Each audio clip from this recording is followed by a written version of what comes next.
Contact Brian Harding Construction today at 205-752-9611. Again, that's Brian Harding Construction at 205-752-9611.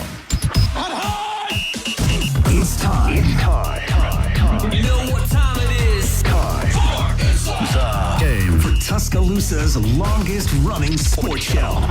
The biggest goal of our team, especially in the first half, we at Bama, we're trying to be the best. Always is to win a national championship. Something cool to look back on. We don't want to waste a failure. You're inside the game. John Mechie on the ground. Appreciate your interest in the game. On your home for Alabama sports. Alabama wins. Tide 100.9 and streaming on the Tide 100.9 app. Powered by Tuscaloosa Toyota. Now, here's your award-winning host, Ryan Fowler.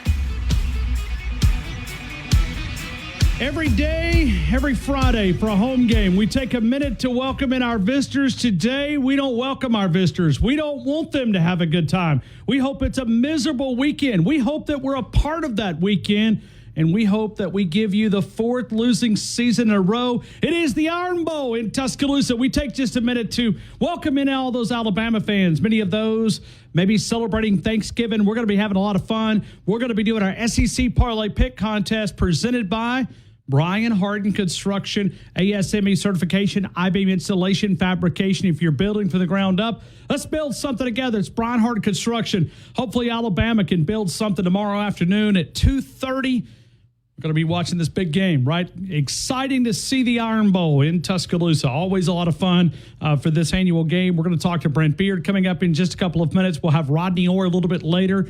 We'll also talk with Brad Powers. We've pushed two guests that we normally have on Thursday back to today, so we're going to have to hit things running. We're going to take phone calls. We'll get to those, and we'll get a little fired up, and we'll try to provide you some insight. I've got some things that I've heard from practice throughout the week, and even yesterday, big practice on the campus of the University of Alabama. We'll try to share some of those things. Not enough to give any insight to our opponents, but just talk about some energy, talk about some things that they've been focusing. I think Auburn did Alabama a favor.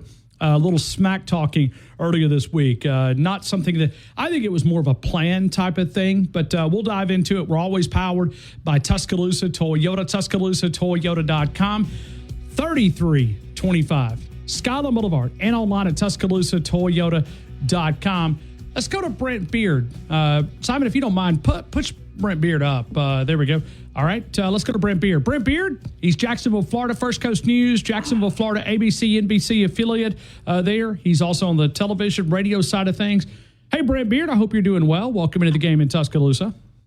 Well, we have a cold front coming through here as virtually as we speak, so we're going to have several nights in the 30s. I think you guys are going to be in probably the 20s, so I mean, that's just good football weather, frankly, and we're glad to have the change. But it's a big weekend in it, Ryan, in the conference with all these rivalry games, a lot at stake. And the one thing we know is rivalry week. A lot of interesting and strange things can happen.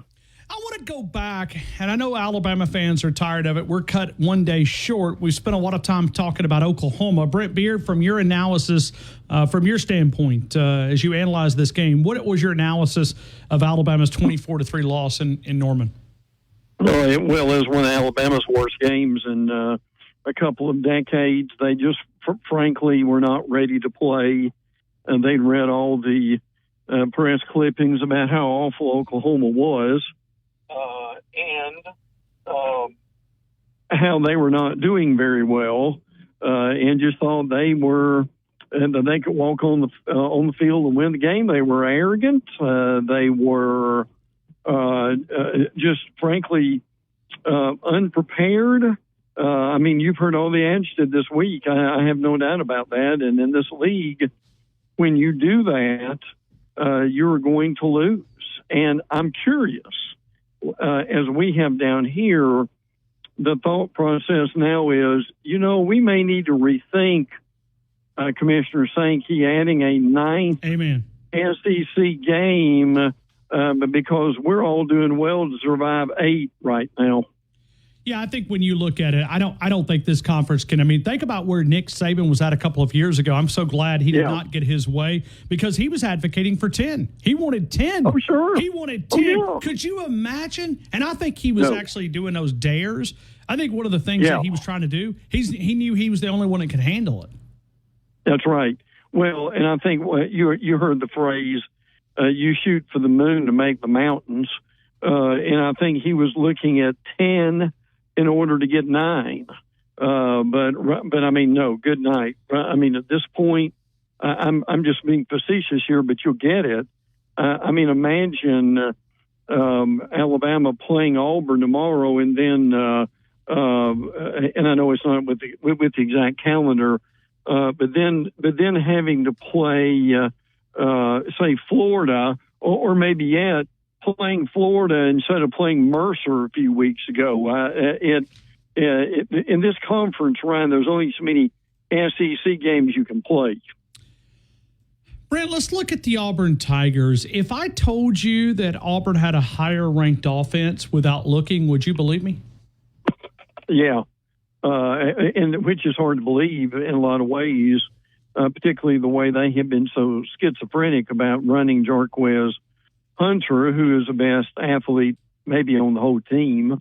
And look, you still had Peyton Thorne to have – look, Peyton Thorne's not a Heisman Trophy quarterback, but Thorne's had some decent numbers.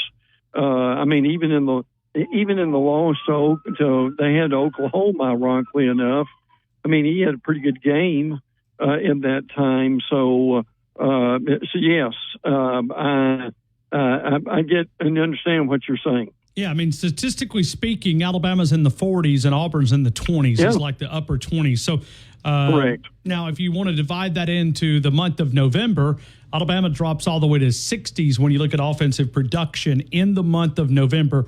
Really, if you think about it, that's inexcusable. And how much of that do you put on Jalen Milroe and his struggles? Almost all of it. There are two things that's really slowed Alabama down. One is, and I want you to think about this a minute, and I may be off a little bit in the numbers here, but I understand Jalen's had 25 starts. Here's the reality of it. To me, this is hard to believe. He's had 25 starts, and there is no way to know or gauge how he will play tomorrow, is it? No, there's not. No, there's not. Yeah. I find that unbelievable when you actually think about that. And Alabama needs to be in a situation where they don't ever go through this again. Frankly, the other situation that they've got is they need to give the ball to the real running backs. I think they can have some success in this game if they are able to do that. And Ryan, look, I'm not trying to be disparaging here. I'm just being realistic. Alabama is way too easily defendable. If you're a defensive coordinator, you know what to do. Look, Ryan, if you and I figure this out, so have the D coordinators in the league. So if you look at Alabama, when you think about this, fill in the blank. Alabama beats Auburn by doing what? Is it simple as, I mean, I don't know. I mean, I don't know if I can even fill in the blank. I may be asking you a question I can't even answer for myself. Show up? I would, yeah. No, I would say Bama wins if they don't have turnovers, or at least they keep them to a bare minimum.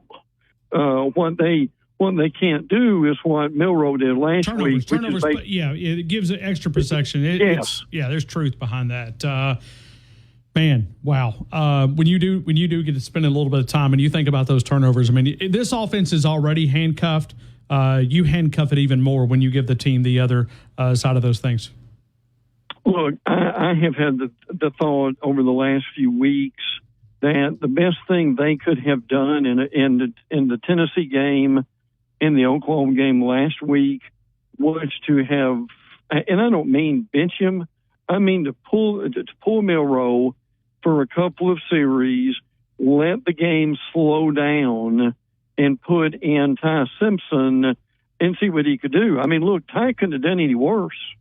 Let's be honest about that. So And I mean, look, I know what they've got at stake. Do they try to, would they dare do that tomorrow? But I mean, when you're as ineffective as they were last week, I mean, right, and again, some of these other teams, Ryan, at some point, you got to do something. You do. I think that's where you're at. Defensively, how can you replace Deontay Lawson? Justin Jefferson's played a lot of football, but, it kind of brings Jahad Campbell back down to the middle. I mean, you've got to have him to be able to stop this rushing attack that Hunter's going to bring to Tuscaloosa. The main thing that they've got to do, Alabama, I think, is communicate, and that's going to be important. You got to line up right. Then that's something that I'm sure they worked on a lot this week, and that's going to be important. Ryan, stopping Auburn's not hard, okay? I mean, you've got to. You've obviously got to stop Jarquez Hunter is number one, and Peyton Thorne is number two. You stop both those guys, or hold them to a minimum, and that's going to make the difference in the game. And here's something to watch out for. If Jarquez Hunter has got 75 yards or less, Bama wins. If Peyton Thorne, and I'm talking about running the ball, has got basically the same, I would say Alabama wins there. So, I mean, that and correct me if I'm wrong here, but it's not real hard to me. And I've talked to a lot of people this week. They have said the same thing. Those are the two guys you've got to limit. Well, and I think the other part of the Oklahoma game is they had 2 weeks to prepare. Auburn doesn't have that, right? I mean, they were in a dogfight last week. Very emotional game with Texas A&M that took overtimes to be able to accomplish this. So you almost hope that maybe emotionally they're spent. But this smack talking, I think, probably did Alabama a little bit of a favor. I think it dialed this Alabama football team in and kind of helped them remove that Oklahoma loss and put it behind them. Yeah. And I'm not real big on intangibles with things like that. That usually lasts for about a play. But look, at the way Alabama's been up and down this year, if you need some intangibles to keep you going and to motivate you, so be it. I mean, look, you win this game, you're still in the it may be slim, but you still got a possibility for the playoffs. And and I know the next 2 weeks there are going to be a lot of. I mean, look, you've got Miami going to Syracuse. The McCord kid at quarterback for Syracuse has been absolutely on fire. I mean, there are a lot of games that losses could help Alabama, and if they win, a lot of this would take care of itself. Yeah, and I think about for Kalen DeBoer, you've got to give him time to be able to get the players in that he won't stop in his system. I think a lot of this has been a lot of big overreaction. I get it. There's a lot of frustration. But I think when you look at it, giving a chance to get his system.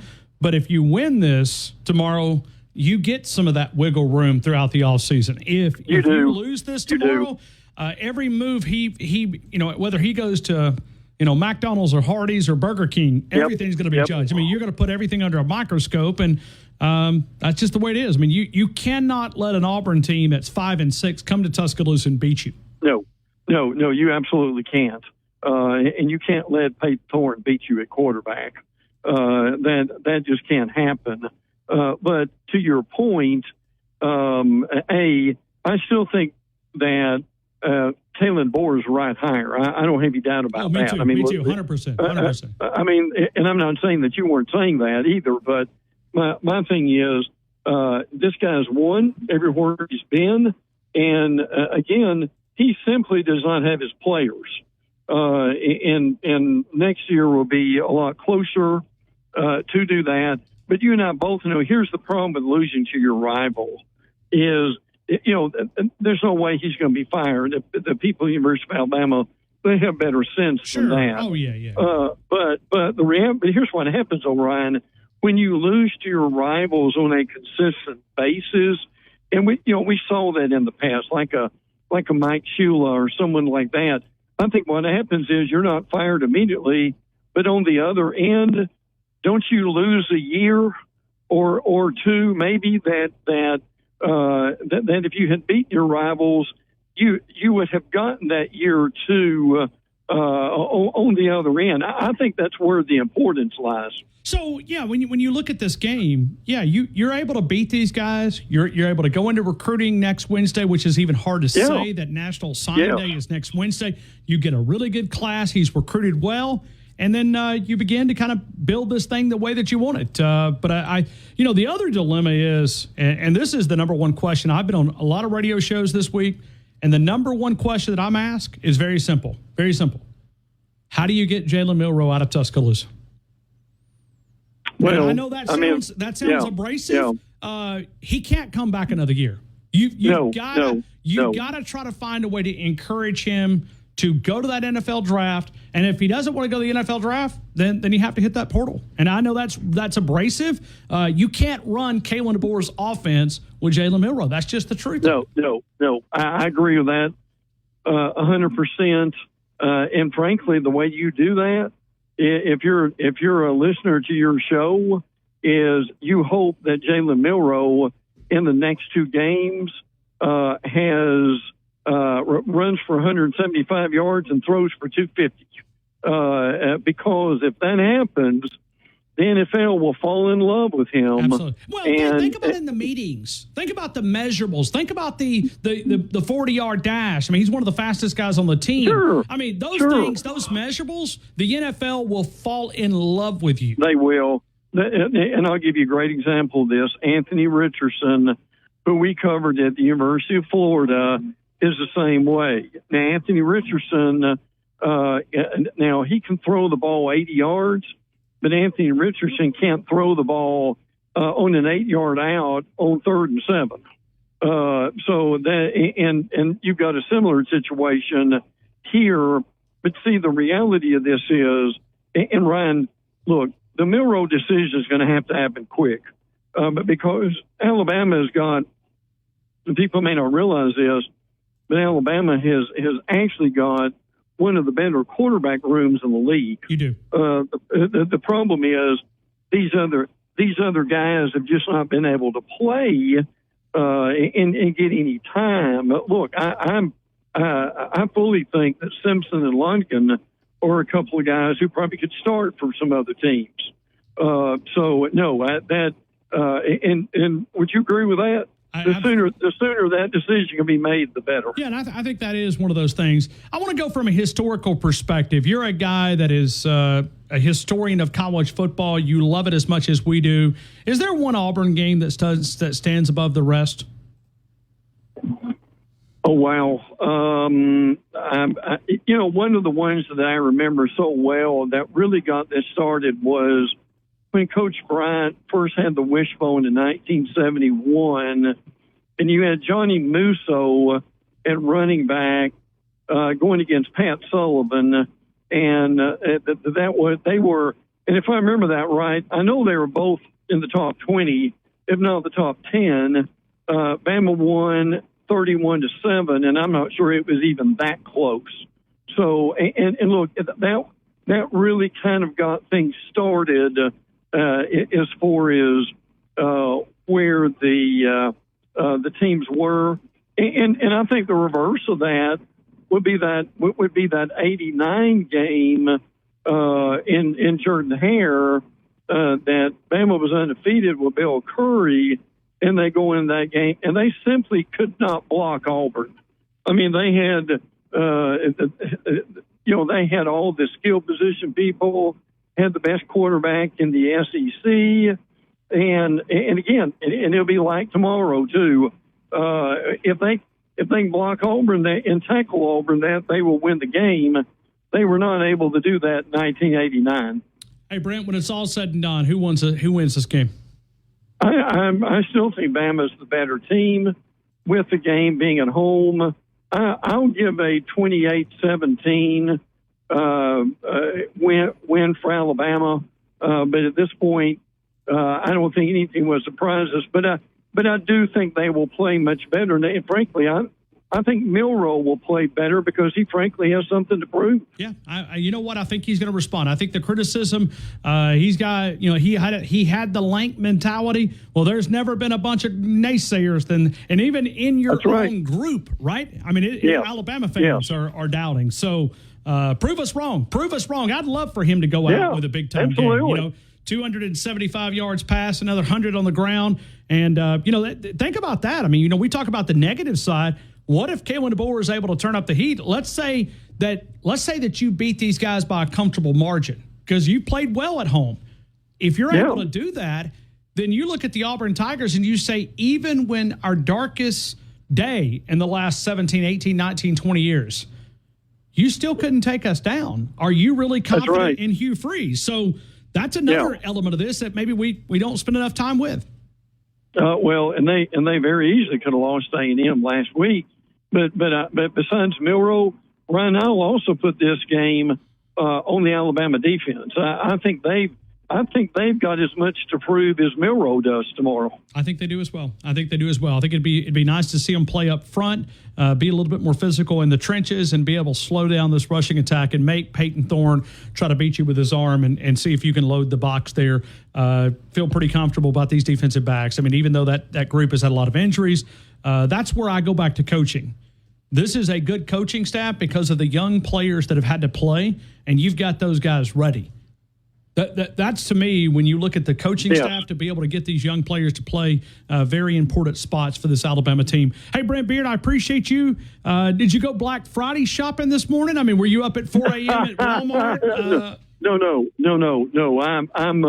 I'm frankly, I've never done that. I'm kind of proud of myself, and I never have. Now look, I'll get up like you would for a church service or an SEC football game at 4:30, but there won't be any early shopping for me, right? Yeah. I went one time.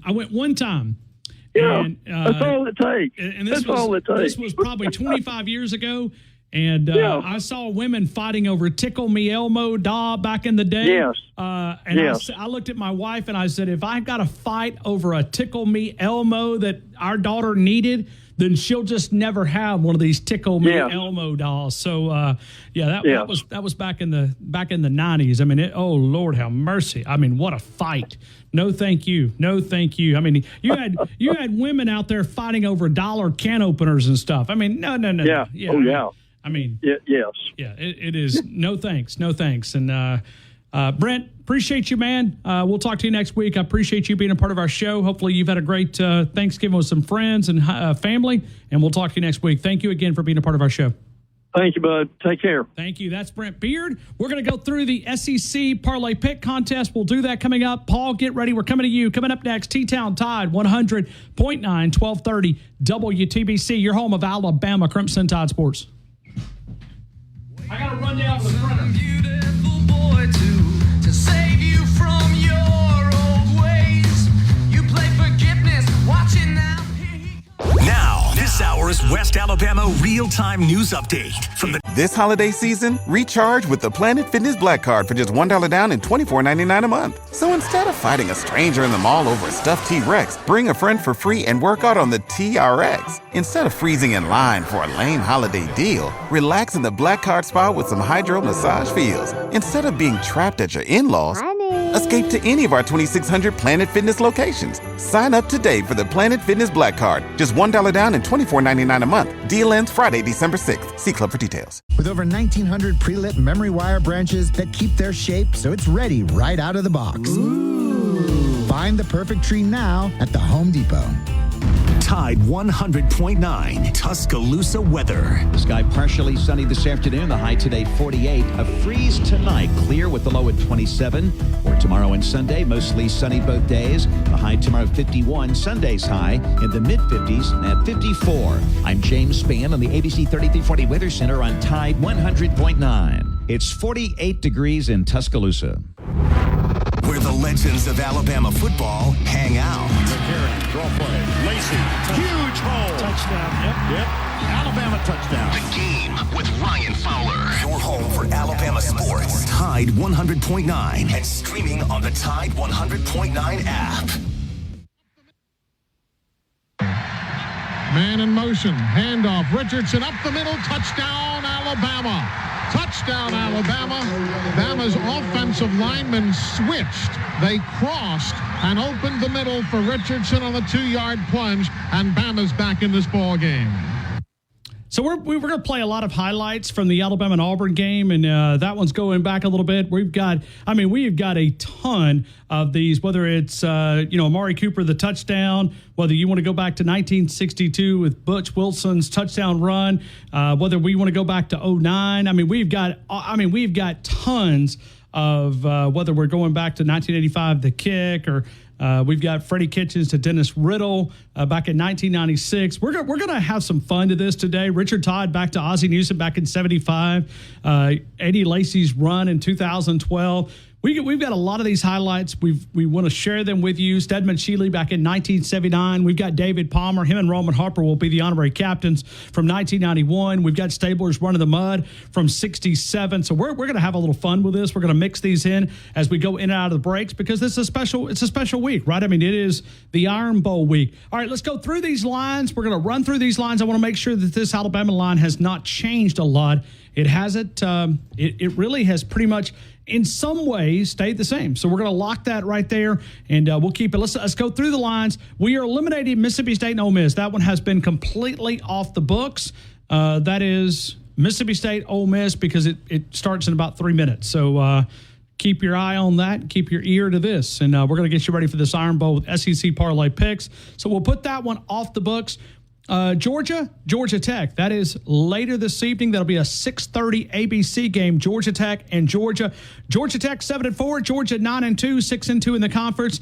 And Georgia is minus the 18.5. 51.5 is the game total. Louisville taking on Kentucky. Wow, that's another big one right there. When you look at Kentucky 4-7, 1-7. Louisville is the favorite here. Louisville minus the 4. Louisville minus the 4. That's one of those that kind of grabs you a little bit. You think about Stoops and you think about the early start. They've got to win at Ole Miss. We have just beat up on one another, right? When you look at the Louisville Cardinals is the favorite, minus the 4, 49.5 is the game total. Then you got South Carolina and Clemson. We're throwing that one in there, obviously, because of an SEC. But you talk about ways that Alabama could need some help.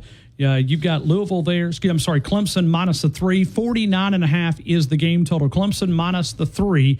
49.5, and then we go Tennessee at Vanderbilt. Tennessee minus the 11. Tennessee minus the 11 against Vanderbilt. 48.5 is where we're going to play this, and then we're going to lock this Alabama and Auburn. This thing has moved a little bit down a little bit. Okay, so we're going to leave that at 11 points. We're going to lock it 11 points.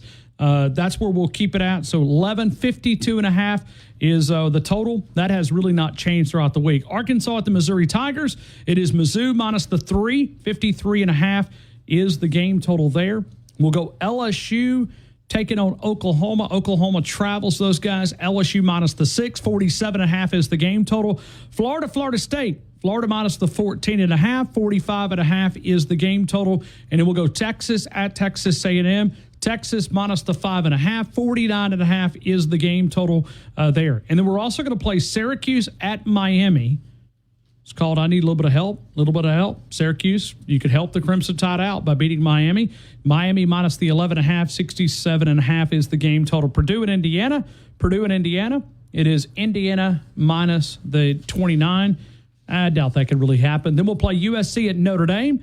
Notre Dame minus the 7.5, 52.5 is the game total. Ohio State versus Michigan. Ohio State minus 19.5, 42.5. So we're playing SEC games plus a couple of non-conference games there. We're throwing those in there. Let's take them, and we'll take phone calls up early. And Paul in Lincoln has been waiting the longest. Paul in Lincoln, good afternoon, sir. You're in the game. Ryan, is Tuscaloosa ready? Lord, I hope so. I know that doesn't sound a lot of confidence, but yes. It sure didn't. I'm sorry. Didn't sound very I know. confident. Can I do it again?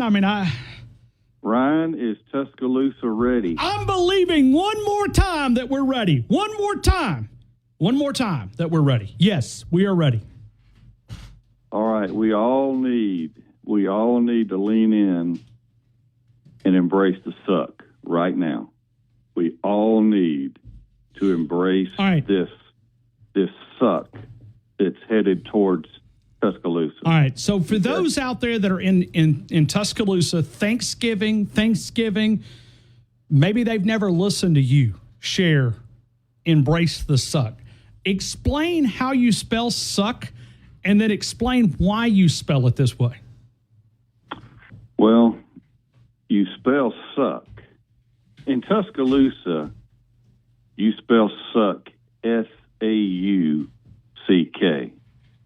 And for anyone that doesn't know what the A-U and suck stands for, that would be the Auburn Tigers. He says it like Coach Pat Dye. Yeah, absolutely. Absolutely. Because, boy, do they ever suck. They suck. I mean, they suck. I can't. This team, this bug train that's headed to Tuscaloosa, Ryan, we cannot allow that team to come to Bryant-Denny and get bowl eligible.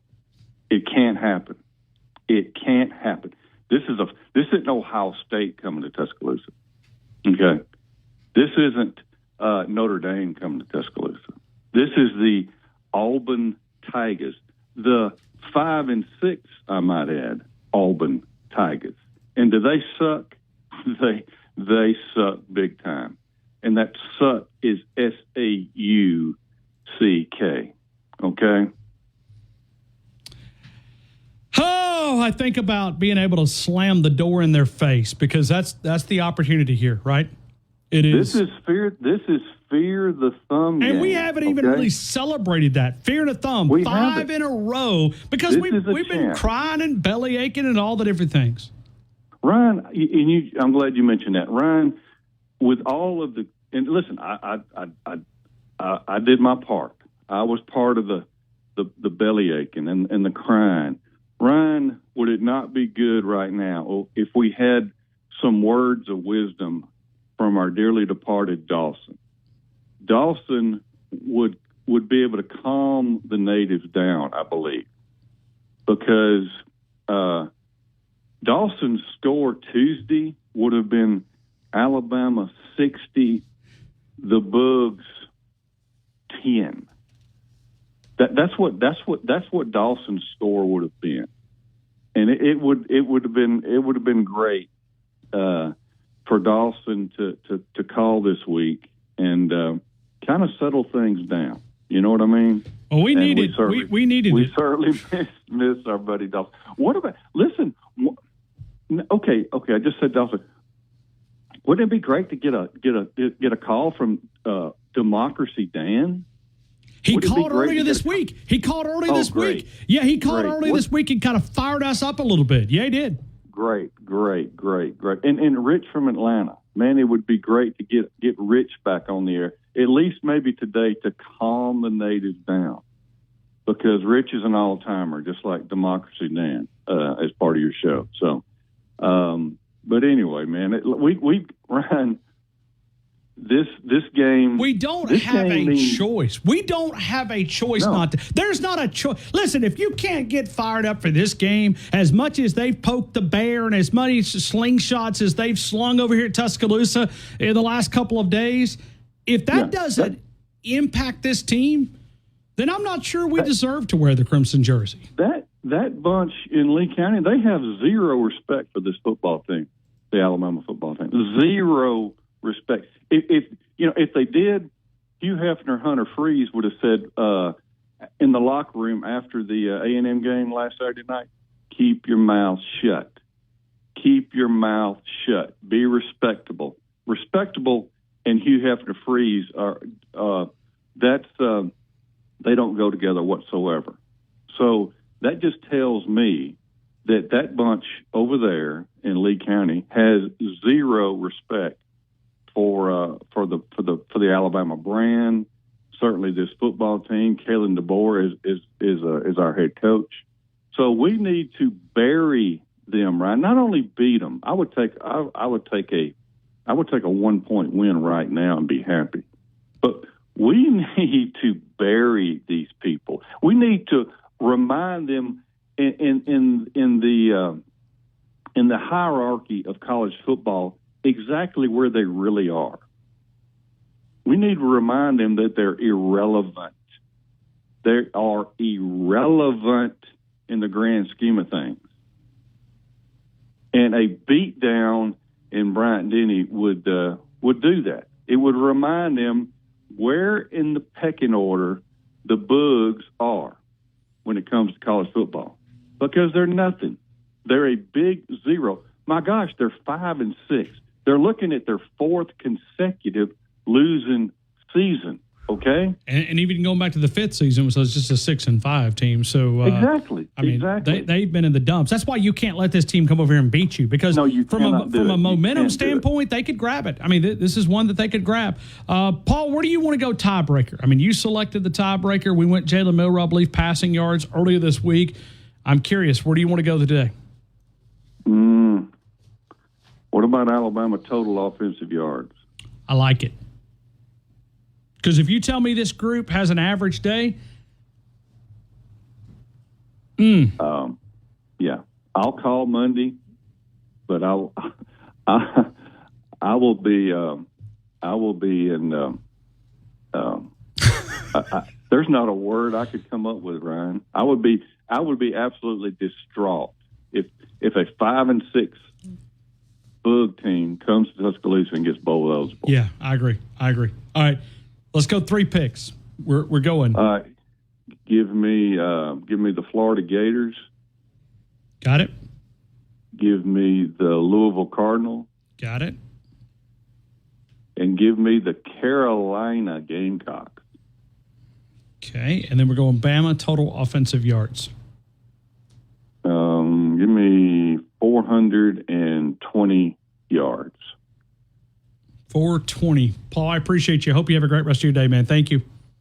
I'm going into enemy territory tonight, Ryan. Going to my side of the family that's all Bug.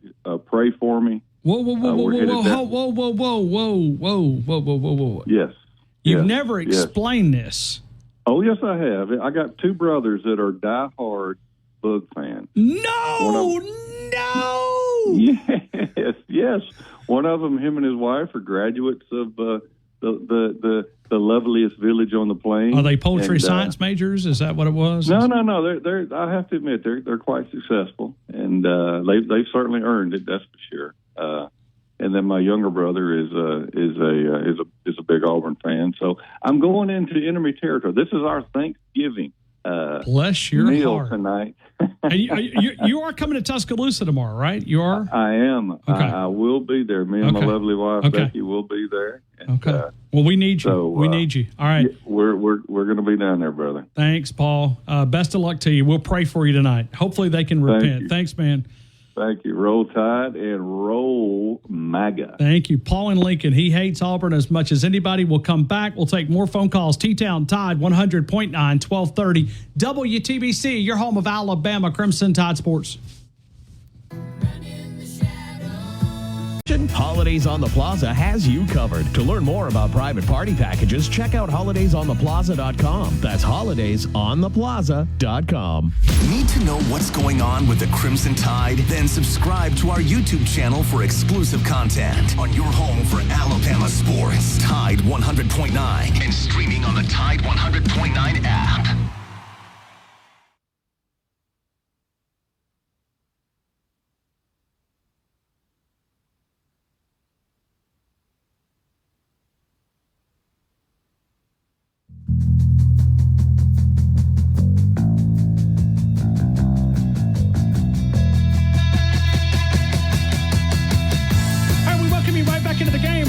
For the Iron Bowl, this is the flagship home of Alabama Crimson Tide football. Remember to download the Tide 100.9 app. It is a free download, Android, iPhone, Google Play. We're doing SEC parlay picks, and we go to Bubba in Northport. Bubba, good afternoon. You're in the game. I hope all is well. Roll Tide. Roll Tide. How are you, Bubba? I'm doing great. Been hanging out with the Romulus brothers and Ellis and Manchester. I just been having a good old time today. Did any of y'all go to jail?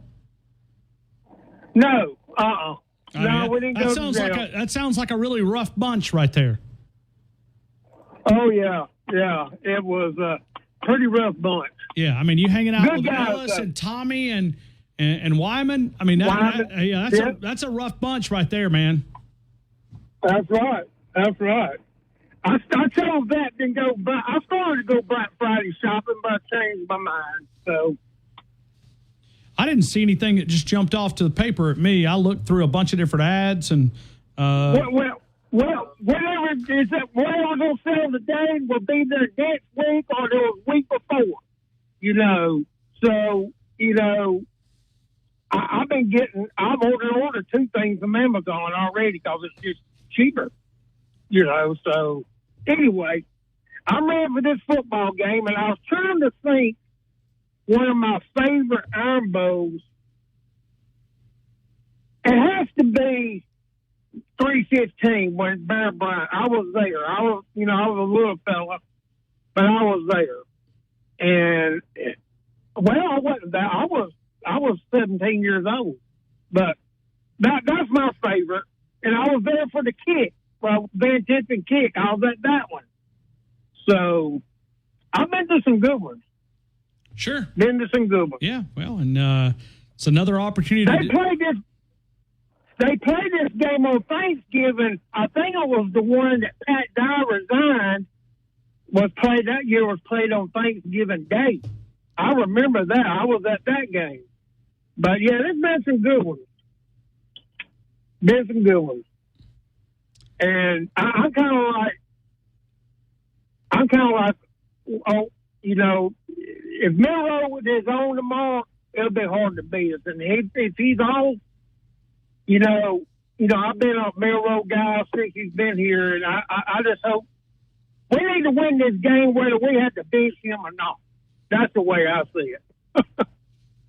And you almost wonder if they would have a quick leash and say, all right, if you get in there and you throw, because you could see that one interception caused the second interception, right? I mean, his highs are super, super high and his lows are really, really low. If he would struggle, and I'm not saying I don't think he will. But if he happens to get in one of those valleys, do you go to the backup quarterback, Ty Simpson? Right. I think you have to. If you want to, and you need to win this game, regardless. All right, Bubba. If you go, all right. Can you give me what was the on the Notre Dame USC? What was that line on Notre Dame minus the 7.5 will play the 52.5 is the game total. Okay, I want to go. This is my pick. I'm going Florida. Okay. South Carolina. Boy, everybody's loving on them Gamecocks. Everybody needs a little help. USC. I'm sorry? USC, the Trojans. Okay, so you're going Southern Cal. Got it. And then we'll go Bama offensive total numbers. What yards? 457. 457. I got it. Thank you so much. Roll Tide. Roll Tide. Let's go 205-342-9904. Man, wouldn't it be nice to see Jalen Milroe prove us wrong tomorrow? I mean, for him to come out in a big game, to be able to just have one of those Iron Bowl performances that we're accustomed to, not go over, but stay here and be able to play here at home. And I do think that, when you think about Alabama having a chance to play at home, I mean, the way that our snap cadence has been, and I thought Josh from College Football Nerds really kind of painted this photo a little bit from our snap cadence of how much different it is on the road compared to here. Crowd, hopefully we didn't sell our tickets, but we'll see. Let's go to Mary in Atlanta. Mary, good afternoon. You're in the game. I hope all is well. All is well, Ryan. How are you? I'm good. Having a great day. Doing good. Yes, ma'am. We're done. I'm sorry, Ryan. I was talking to my boss lady for a second. Oh, you're fine. No, everything's good. We're just finishing up a couple things at work. I'm really excited about this game tomorrow. Just really hoping, like you said, Jalen can come through and prove us wrong. Yeah, and we would love for him too. I don't think there's anything else we'd love more than to Jalen Milroe to have one of those big games. And, I just play confident. Play like we know that you're capable of playing. Right. See, and that kind of reminded me of something that I had saw posted on, I think it was your Facebook page actually earlier this week, referring to like our loss last week. That was bad, but we're moving on. Something that Coach Bryant used to say all the time was like, losing doesn't make me want to quit. It just makes you want to fight that much harder. And I'm excited to see how much we put up a fight tomorrow. Yeah, and you don't need that for this game, but you do need this for the game because, when's the last time that you lost prior to the Iron Bowl? It's been a long time. So you need something to get you out of the valley. It has been a long time. And that's why I think some of our keys to victory just be focus, discipline, and like Brett Beard said earlier, as few turnovers as possible. That I feel is the main key to victory, and just keep possession of the ball on our side. That's exactly what we need. All right. With all that being said, give me 3 picks, Mary. What are you thinking? I'm going to take our boys, Alabama, for our first pick. All right. Bama minus the 11. South Carolina. Everybody loves that South Carolina pick. All right. Okay. As much as I hate to pick this last one, give me Vanderbilt. Okay. I'll take Vanderbilt. All right. And then we go total yards by the University of Alabama, offensive yards. 450. 450. Wow. I like that number. Mary, thank you so much. I hope you had a great Thanksgiving, and let's roll with the tide. Same here. I was actually playing some ball with my cousin yesterday. He was trying to trash talk me a little bit because he is, unfortunately, a Bug fan. Oh, no. Yeah. What happened? How did he go wrong? Was he just a simple rebellion little kid? Is that where we're at? No, he was just a rotten kid. Let's just put it that way. Okay. So, needless to say, we were actually playing for real yesterday, okay? As soon as he started, I laid the biggest tackle on him that I could. I just about clotheslined that kid. I'm like, no, you're not supposed to talk about my boys like that because we're going to cream y'all tomorrow, and I'm ready. Okay. I'm ready. Good. Mary, we need that. And hopefully that kid at some point will see the light. Maybe he gets tired of losing. This is the will be the fourth losing season in a row if Alabama could hand them an L. And I told him I will definitely be embracing the sweat tomorrow. Definitely. Because I was talking to him today and I said, you're not ready. You are definitely not ready. Be prepared. We're going to be embracing the sweat tomorrow. Well, we are now officially under 24 hours away from the Iron Bowl. It's kind of gets your blood going a little bit, right? Just kind of gets you fired up. I've been fired up since Wednesday. I have gotten more fired up day by day as the week has gone by. I've been talking to my best friend about it. I'm excited. And I was talking to another one of my best friends earlier. Next year, me and her are definitely going to be coming down to Tuscaloosa for a game. It'll be my first game next season if I get to come down there. Well, sure. And you need to. Yep. You need to. It'll energize you in a lot of different ways. All right, Mary, thank you so much. Roll Tide. Roll Tide. We will break here. We'll come back. We'll take Robert in Mobile coming up in a couple of minutes. I do remind you about the Wharf. If you're celebrating today, hey, maybe it's Christmas time. It is the Wharf, open until 6 p.m. If you're looking for a new pair of boots, Justin, Tony Lama, Red Wing, Georgia, Double H, Timberline, Laredo, and many more. Wrangler, Levi Lee, Carhartt Clothing, Rocky Clothing, Under Armour Clothing. All the work in Western wear that you need is the Wharf on McFarland Boulevard. You go right past El Gran Patron, and which is, by the way, we're going to give away a big gift card today. It's part of our Parlay Pick contest. But hey, the Wharf since 1976, open until 6 p.m. today and tomorrow for Black Friday shoppers out there. Keep the dollar in the local economy here by visiting those who locally owned and operated. Has been the Work in Western headquarters since 1976. We'll continue with more of the game. Tide 100.9, 1230 WTBC, your home of Alabama Crimson Tide Sports. Or Town Square Media Tuscaloosa radio websites. Fill out the Advertise Here form. Put the power of Town Square Media to work for your business. Tuscaloosa Custom Curbing. Call Paul at 205-331-6823. Custom curbing for your home or business. Do away with those plastic individual stone borders.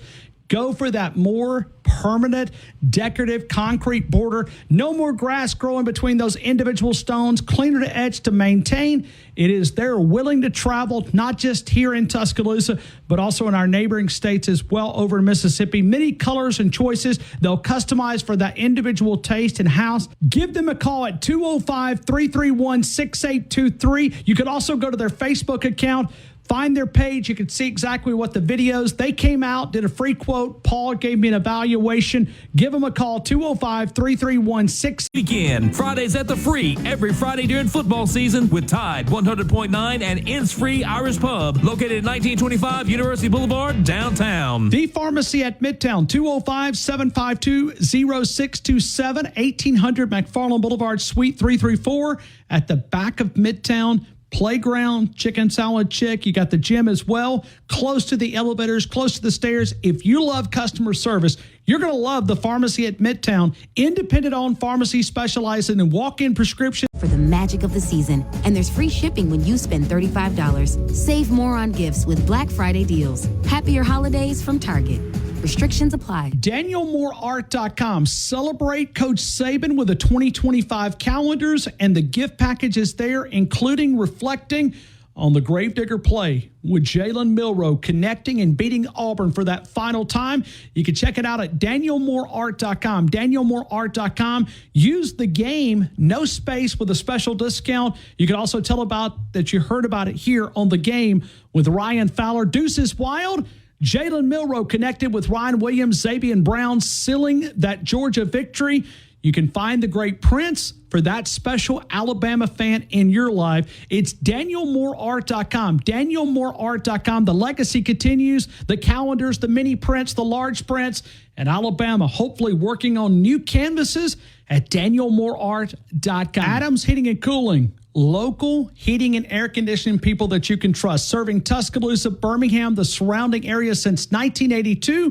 205-339-6540. Offering that great tune-up special right now.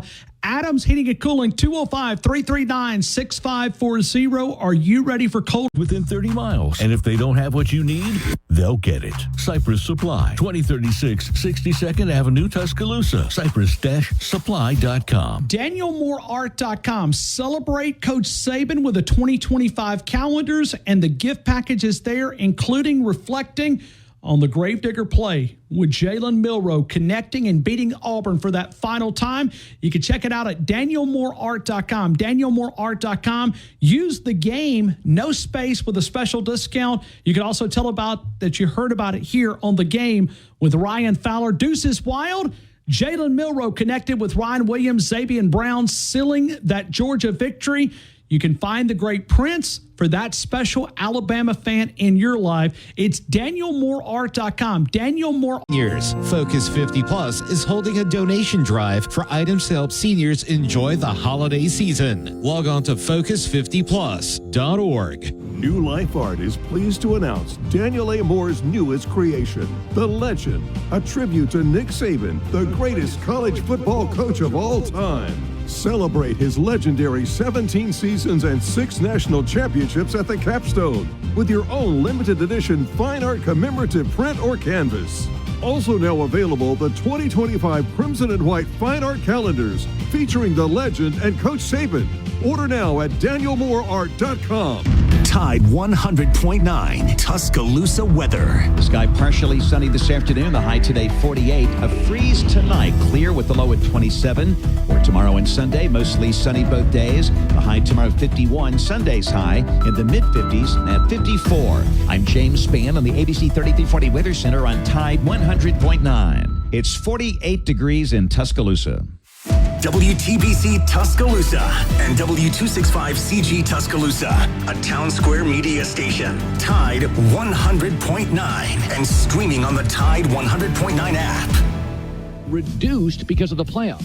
When Georgia beat Texas, it didn't ruin Texas's season. My first take was, well, if they meet... If you're eager to find out what Colin said next, just podcast it by searching The Herd. And as always, you can listen live to Colin Cowherd, weekdays at noon Eastern, 9 a.m. Pacific, on Fox Sports Radio. This is The Herd. Wow, wow, wow, wow, wow. With Colin Cowherd. Yeah! So we look at Tua's contract at $53 million, and that's like 4th or 5th in the league. But within a couple years, it'll be like 10th or 12th. So it is not unrealistic for a Pro Bowl quarterback whose team can't score without it. But is Tua not a better version of Brock Purdy? I mean, they're both 6'1", 220. They both have multiple injuries in the NFL. Neither has a great arm. Both have a great offensive coach, same system with great weapons that elevate them at 6'1". They're athletic, but there's no wow there athletically. I mean, Tua struggles in cold weather. I saw...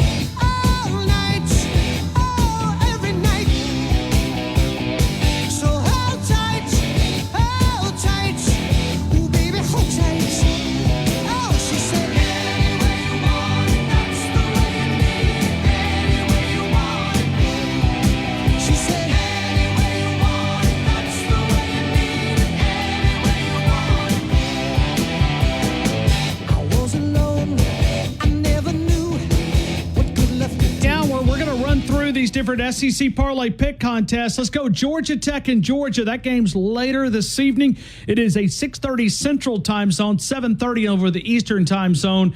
That game there, it is 18.5. Georgia minus the 18.5, 51.5. Louisville taking on Kentucky. Louisville minus the 4.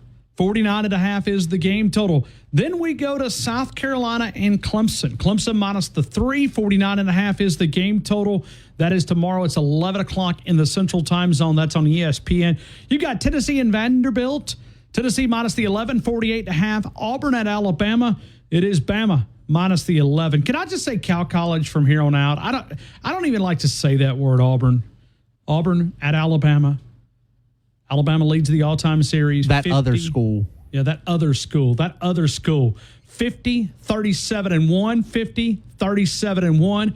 Alabama got them last year, 27-24. By the way, you can buy that print at danielmooreart.com. And we are offering a special code, 25% off. Fowler, Fowler, Fowler,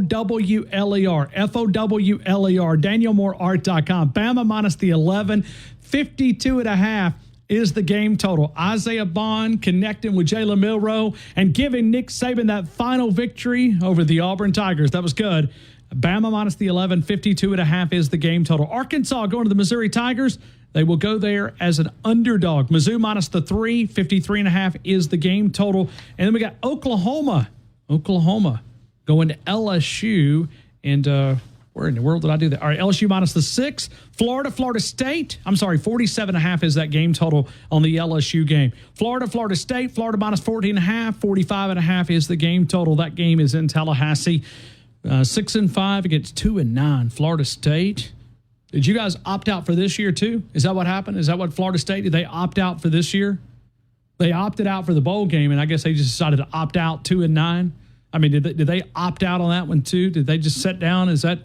I mean, they got a bunch of Bama dudes down there too. Well, they tried to end college football, so I guess they thought they were successful in that they didn't have to field a team this year. Hey, newsflash, down in Tallahassee, you play college football next year, and your opening game, Alabama. Hey, how did Roy Dell do down there? Did he do anything? Because did he do anything down there? I mean, as far as stat wise, I mean, how would you like to know that you transferred? That portal may be there. Oh Lord, what are you doing? 20 carries, 54 yards, 2 touchdowns on the year for Roy Dell Williams. 20 carries, 54 yards. He averaged 2.7 yards. Wow. He has not recorded a stat since they lost to Memphis in September. He did catch 5 receptions, though. He had 46 on that. Wow.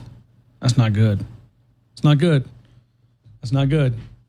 It's kind of like, I mean, listen, I know they're going to, the portal's going to come after some guys, but, you may get a couple of extra bucks, but get your head beat in too. So I don't know how fun that is, but Florida State, Florida minus the 14.5, 45.5 is the game total. Texas A&M. That game is tomorrow evening, 6:30 in the Central Time Zone. ABC, Texas minus the 5.5, 49.5 is the game total. Syracuse, Miami minus the 11.5, 67.5 is the game total. We'll play that. And then we'll also put Purdue and Indiana in there. Indiana minus the 29. Okay. I mean, we need help. We need help. Ohio State, Michigan, we also put that one in there. Ohio State minus 19.5. 42.5 is that game total. And USC at Notre Dame. Notre Dame minus the 7.5. And we'll play that at 52.5. We'll take 3 picks. We have one line available. 205-342-9904. We'll talk to Rod New York coming up in about 20 minutes. Right now, it's Robert in Mobile. Robert, good afternoon. You're in the game. I hope all is well. Hey, man. So does it look like the Auburn fans are taking over, or I haven't seen one bug since I've been in town. Have you? Wyatt, you've been over on campus. Have you seen a bug? I did my show from Innisfree, and I helped Christian with his show at 1225. Not one color outside of crimson and white. Yeah, that's a good sign there. They could be picking up trash. Maybe that's still working on their day job. You know, it is a Friday afternoon, so I don't know too many bugs that have. Anyway, I better keep my mouth shut. I'm trying to write a check like they did earlier this week. Yeah, I've been seeing some of the smack talking online, and it's boy. I mean, guys, if you don't show up for this one, goodness gracious. I looked at you. Said your question was when the last time Alabama lost the game before the Iron Bowl. It's been a long time. Again, it's going back to 2007 again. The last time that's happened. So it's you lose this game, and this season is as bad as the 2007 season when Nick Saban first got there. So it's you don't need to lose this game. I think when the all guys also point out what this will be. It's already Jalen Milroe's 5th loss as a starter. That's amazing. You don't remember what started this the second season to start. This is the 5th loss for the starter. Would you believe me if I told you that Alabama's offensive production ranks lower than Auburn? Yeah, I would now believe that. Yes, and who would have thought that? You know, first few games of the season that we'd be thinking about that would be the case now. It's just amazing how this roller coaster we run on. That's based on yards per game. Let me see if I can break it down and find an angle to do yards per play. No, I don't want to do that. No, yards per play, they're way up there. Let's go total yards. Let's see if Auburn is still ranked. I'm trying to find a stat where, they always say you can. No, I don't think there's one stat. Let's see passing yards.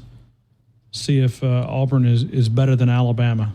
Oh no, I don't even want to do that. Never mind. I'll just stay with the first stat I was giving you because everything else is lower. So let me just go back to total offense yards per game. Auburn's at 30th and Alabama's at 41 in the country. Yeah, we got really spoiled with the last at least 5-6 years with Saban for giving us quarterback of the quarterbacks that were first round picks, top round picks, or NFL caliber quarterbacks. The play dropping down to this much. It was nice for a while. Alabama had a nice run of high quarterback production there for quite some time, and the drop off has been surprising to say the least. For college football in general, the drop off in quarterback position has been down. We went from a hot peak where we were having a bunch of quarterbacks in college football, especially Alabama, to now it's a bit of a valley right now in college football in general. Now, unfortunately, it seems that way for us as well. Maybe we'll pick it up at next Hey, all it takes is one. All it takes is one game, though. I mean, you could. I'm not saying that you could skew these numbers, but if you get the W and they get the L, I don't care where it ranks, right? I mean, and I did it a while ago. I did it based on the month of November. Auburn's played better ball in the month of November. Yeah. Alabama, I thought it might prop up Alabama. Alabama drops in the month of November. When you just look at offensive production, we are 62nd in the country.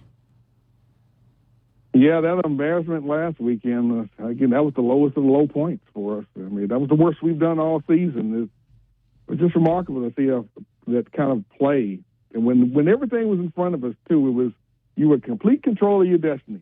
You stumbled early on, but now you're in complete control of your destiny after the LSU game. And they just complete dud. I think it's the least confidence we've been in the team for the Iron Bowl since, I guess, 2007. Yeah. And but hey, like you said, if you can pull it out with a win, then it's the season isn't salvaged completely, but it's a start in the right direction. It will be.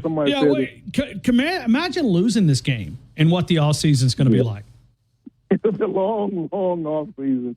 And not to mention, we probably lose our bowl game as well because, it'll be the meaningless bowl that nobody likes to show up for. Probably wouldn't even see Jalen Miro in that bowl game if he decides he wants to go pro. I've heard other people talk about that this could be the final game unless Alabama, backdoors and comes into the college football playoff. But could it be the final game for Jalen Milroe in a crimson uniform? I mean, if you're Kalen DeBoer, you walk over to him and you say, "Listen, I appreciate what you did for me.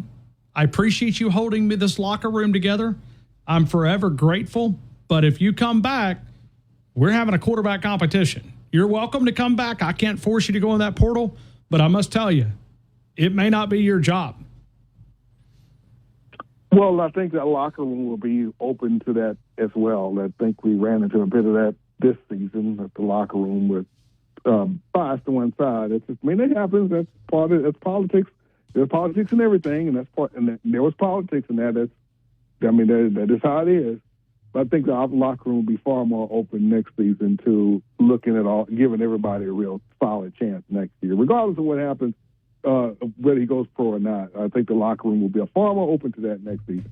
Hey, out there, my picks. I got Georgia, Alabama. For the 11. I know it's. I think we're going to, show up this time. And Auburn may have talked themselves into a butt whooping. I'm hoping. So I'm going to go Georgia, Alabama, and South Carolina. I think South Carolina starts the ball rolling with our best chance of actually making the playoffs.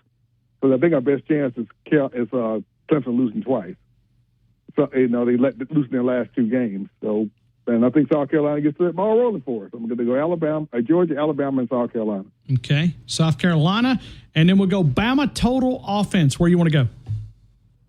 I got us winning, so I'm going to go 435. 435. I got it, Robert. I hope you have a great rest of your day, man. Thank you. Appreciate you. Right back to you. Thank you, Robert in Mobile. Let's continue to take phone calls, and we go to Stephen in Raleigh, North Carolina. Stephen, good afternoon. You're in the game. I hope all is well. Roll Tide, Ryan. Roll Tide. Roll Tide. Come on, Tide. Come on, Alabama. I know, right? I mean, we cannot lose this game to the Auburn Tigers. No, please don't. I was looking. It all hinges on Jalen Monroe. It does. It does. I hate to put that much pressure on one player, but it does. You tell me he has an average game, and I'm going to tell you Alabama's going to be in a dogfight. I don't lose that game. Yeah. Yes. Alabama's going to be losing or in a dogfight. Yeah. I mean, would you look at Jalen Milroe's stock from the time that Bama went up 28-0 on Georgia to now? I have never seen a quarterback take such a tumble. He could have been the number one overall pick. Right. After that game, he was predicted to be the number one overall pick. Heisman favorite, front runner. The fans, Ryan. Yesterday, I enjoyed my family. I didn't really read anything. Today, I've been on Tider Insider and a few other Bama sites. I've been on social media, just reading. I'm a reader, not a poster. And I have never seen people are done. Jalen Monroe he's got to go because people are done with him. If you look at social media, but it all hinges. We've got to be in his corner for tomorrow because Lord knows, above all, I'm an Alabama fan. No matter what I think about Jalen Monroe, we need him to win tomorrow. And it's going to be a long off season, Ryan, if we don't. That's for sure. Yes, it is. Yes, it is. And that's why you need to win this game. You've got to win this game. You cannot lose to the Auburn Tigers. And if you do, I mean, as much as we've looked at it from a negative side, you look at Auburn and you say, even a down year, you couldn't beat us. You couldn't take us down 5 years in a row. Fear the thumb, right? Using some of their verbiage that they used a couple of years ago. Fear the thumb. Fear the thumb. This will be 5 in a row. Kalen on the board, don't let this bunch. Do not let this bunch. Put everything that you've got into it. If you've got to come up with something to use 2 quarterbacks out there, do it. Let the running back throw. I mean, use his strengths somehow. Before the season, you took total made Jalen Milroe's passing yards You remember those picks? I do. I've still got them. Yep. They were 4,000, 3,600, 4,200, 3,800. He's sitting here at 438 yards less than he had last year, Ryan. Oh, my Lord. I did not know that. Oh, Lord. And you could say, well, he played more games last year, but he only has 20 less throws right now than he had all of last year. He's 20 throws shy. He's not thrown a passing touchdown in the SEC since the Tennessee game. When I saw him in the Wisconsin game and a couple of those early games, I'm like, I saw some of those plays he was throwing across the middle. I'm like, Jalen, he's grown. He's taken steps. And then this year, I think as his confidence goes, so is the regression started. Yeah, okay. So people are asking me to repeat this line. Jalen Milroe Say this again. Okay. Jalen Milroe has not thrown a passing touchdown in an SEC game since the Tennessee game. Who has more touchdowns, Auburn's quarterback or Jalen Milroe? Oh, whoa. Hold on. I can't do it one thing at a time here. Let me make sure I got that right. Yeah, it's Tennessee game. He threw 2 against Mercer. He had 0 against Oklahoma. He had 0 against LSU. Obviously, he ran the football, but I'm talking about throwing touchdowns. That's where you make your money as a quarterback, right? Right. The Mizzou game, 0. Tennessee, he threw 1. He had a passing touchdown in the end of October. He has not thrown a passing touchdown in an SEC game in the month of November. Now, thankfully, he's had the rush to be able to bail him out. Since October 19th, not a passing touchdown in the SEC. No. Wow. White almost fell out when I read that stat over there. He looked at me like he had seen a ghost. But Peyton Thorne has more touchdowns. Yeah, he does. He has less interceptions too. Don't do this to me. Don't do this to me, Stephen, please. Oh man. Anyhow, we Ryan, it is what it is. The rushing touchdowns the rushing touchdowns is what separates. I mean, that's the part of him. He's broken a lot of records from but here's the thing.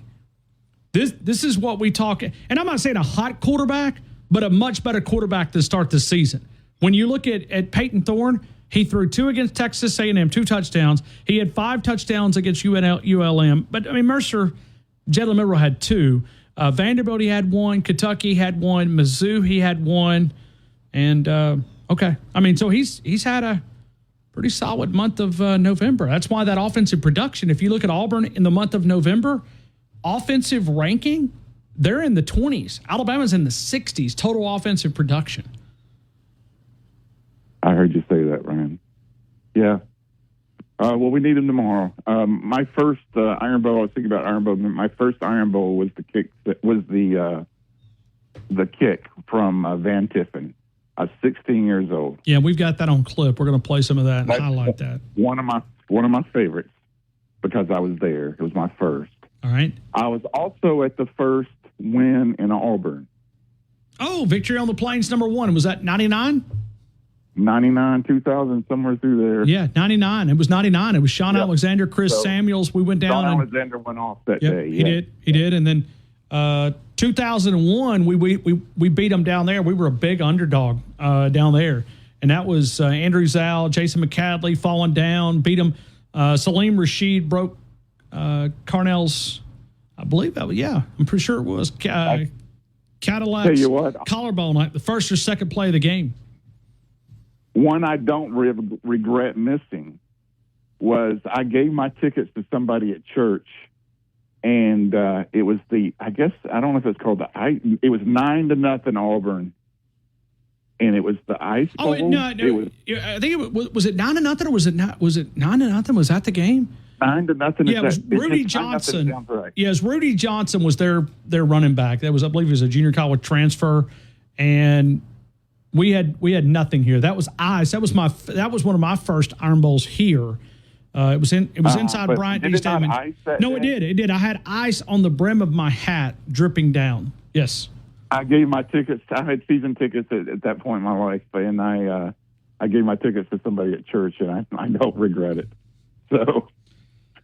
But anyhow, let me give you my picks real quick, Ryan, so you can get other people in here.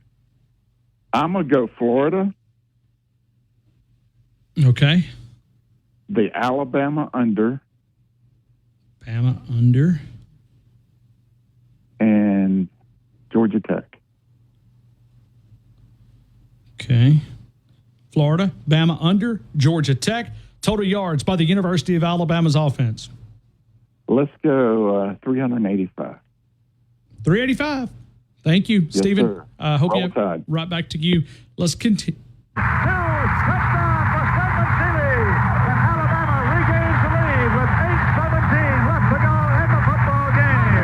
And Alabama never looked back. That was number 1 Alabama defeating Auburn 25-18. I bet if we asked this next guest, he could probably recall the starting lineup of that particular game. It's Rodney Orr, TiderInsider.com, TiderInsider.com. Rodney, I hope you're having an amazing day. Welcome into the game in Tuscaloosa. We did that one just for you. Well, Ryan, let me tell you, the guys that led the way on that run by Stedman Shealy. Okay. Bunch, Booth, Brock, Adelet, and Stevenson. How do you like that? I knew it. I told Wyatt. Did I not, Wyatt? I told Wyatt going into it. I told him, I said, Rodney will be able to name players that were blocking for Stedman Shealy to get into that touchdown. You called it. It was a great offensive line. I would say, for back in the day, of course, that was 1979. That was it. Probably matched the 2012 Alabama offensive line that with the Quanjo and Chance Warmack and Barrett Jones and all those guys. Wow! In terms of being one of the greats in all time, history of Alabama football. Rodney, if I know when I look at this game, and Alabama's had 50 wins, when you look at this game and you look at Alabama's got the series 50, 37-1. But I'm curious, is there one game that stands above the rest when you look at this particular contest? Talking about Alabama and Auburn? Yeah, the Iron Bowl. Is there one game that stands? The history of it? Yeah. Oh, man. There's just been so many crazy ones, Ryan, that, you can't. Of course, the first one that I got to watch, because, back in those days, in the late 60s, 70s, they all weren't on TV, national TV. But the 71 game was on national TV. They had Pat Sullivan at Auburn, who had just been named the Heisman Trophy winner 2 days earlier. Of course, Alabama had Johnny Musso. Both teams were undefeated. The winner of this game was going to play for the national championship. And unfortunately, it was Nebraska, one of the all-time great teams. But that was a great game. I'd say it was a great game. If you're an Alabama fan, it was a great game. It wasn't a great game, but just as an observer, because Alabama blew them out 31-7. It was, just domination that day. So that's one that really strikes me. But there's just so many. Alabama-Auburn games that you can remember through the years. I would have to say, too, the first one that they won down there. Were you there, Ryan, in 99? You were there, weren't you? I was. I actually made Victory on the Plains 1 and Victory on the Plains 2 down there. Well, I was standing in the end zone right there where Sean Alexander skipped in for a couple of touchdowns there to put the game away. I thought that was obviously it was kind of a historical moment to be there when Alabama won that first one, down on the Plains. But yeah, there's been some, we could, go on all day. There's been some incredible games, the Tiffin kick, of course, and, just so many others. That I remember when Saban in 2008, when they broke the streak, 36-0.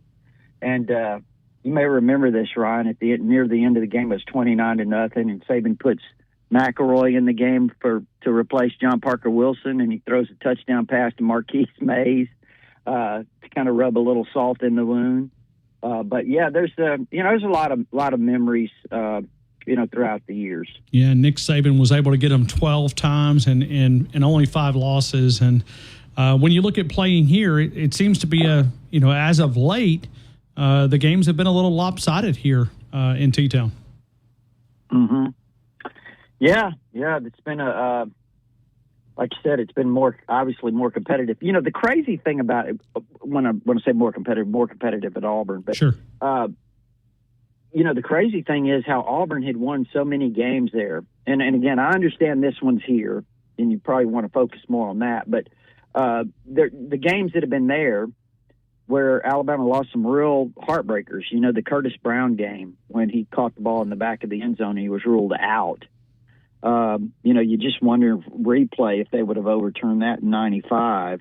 But, just so many crazy games. But the last two, I mean, Bryce Young drives Alabama, 98 yards in the final seconds to send it to overtime. What a drive. Yeah, incredible drive. Bryce really stepped up big time, made some great throws. Ja'Cory Brooks made some tremendous catches on that drive. Made a couple of really good catches.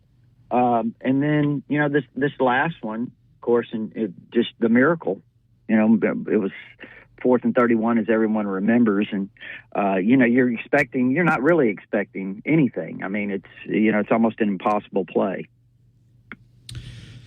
Rodney, when you look at this game here in Tuscaloosa, I know it sounds simple, but everybody that's called in this week has pretty much said it's Jalen Milroe. I mean, he's got to have a great game for Alabama to win the game. Do you see it another way? Yeah, I think certainly he's got to have a lot better game than what he had, in this last game against Oklahoma. We'll say, too, before I say that, he had some tough luck there early in the game. There were some drop balls. Sure. C.J. Dupree had a couple. Jeremy Bernard lost one in the lights. And it was a tough break that Ryan stepped out of bounds. I mean, it wasn't Ryan's fault, Ryan Williams. It wasn't his fault on that touchdown throw. It was just kind of where it was on the field. But that was a tough break because you go from a touchdown that puts you up, gives you some momentum, to having to settle for a field goal. So that was a tough break. And then at the end, there was a really bad call with 14 minutes. I think there was 14 minutes left in the game when he threw that touchdown pass to Ryan Williams. It should have been a touchdown. It was a horrible call. It was a bad call. So, and you never know with 14 minutes left when you score in a game like that, what that could trigger. So I thought that was a big blow. But overall, no, I think, Ryan is still a 10-3 game in the third quarter. He throws the first pick. And I know that Kobe Prentice missed a block. He did. But, when you're the quarterback, you got to see the defender. You've got to see the defender wearing the other colored jersey.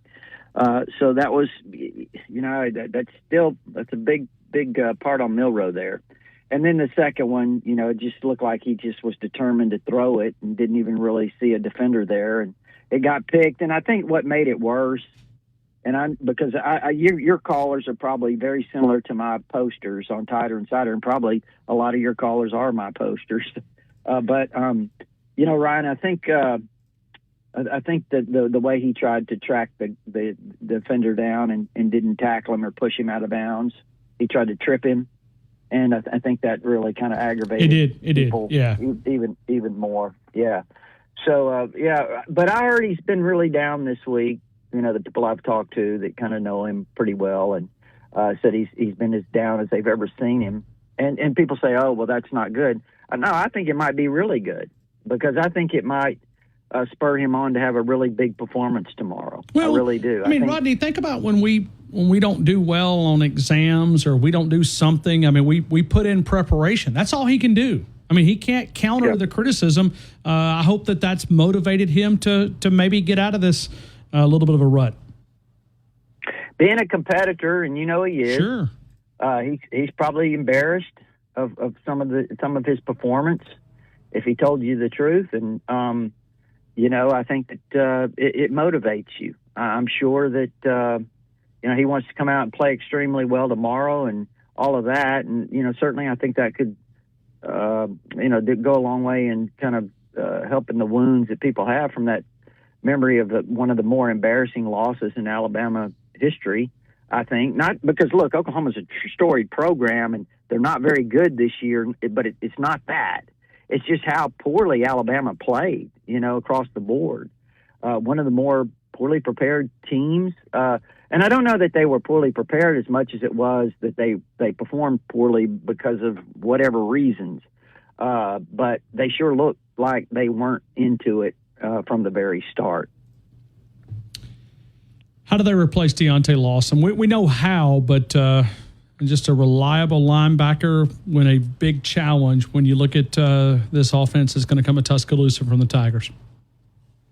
Well, and again, I think a lot of people were saying, well, Deontay Lawson goes out of the game and Oklahoma's running, the football. They were running it before he went out of the game. I mean, and that's not knocking Deontay. I'm just saying he is a loss, don't get me wrong. But they were running the ball before he went out. So, what does that mean? I don't know if it means that you're lining up with 3 defensive linemen and, Oklahoma's just running right at you. And, why not just stack the box and just challenge them to throw the football? Of course, now this time it's going to be a little bit different because Auburn's a better offense than Oklahoma. In my opinion, that there certainly are. I mean, they run the ball extremely well. They've got an 1,100-plus yard rusher in Jarquez Hunter. Peyton Thorne's a better runner than Jackson Arnold to me. And he's not a better passer per se, but he's had a better year passing, if that makes sense. Sure does. I mean, they've had a big November there, he and Cam Coleman. They've got Keandre Lambert-Smith at wide receiver, too, with Cam Coleman and the other kid, Simmons.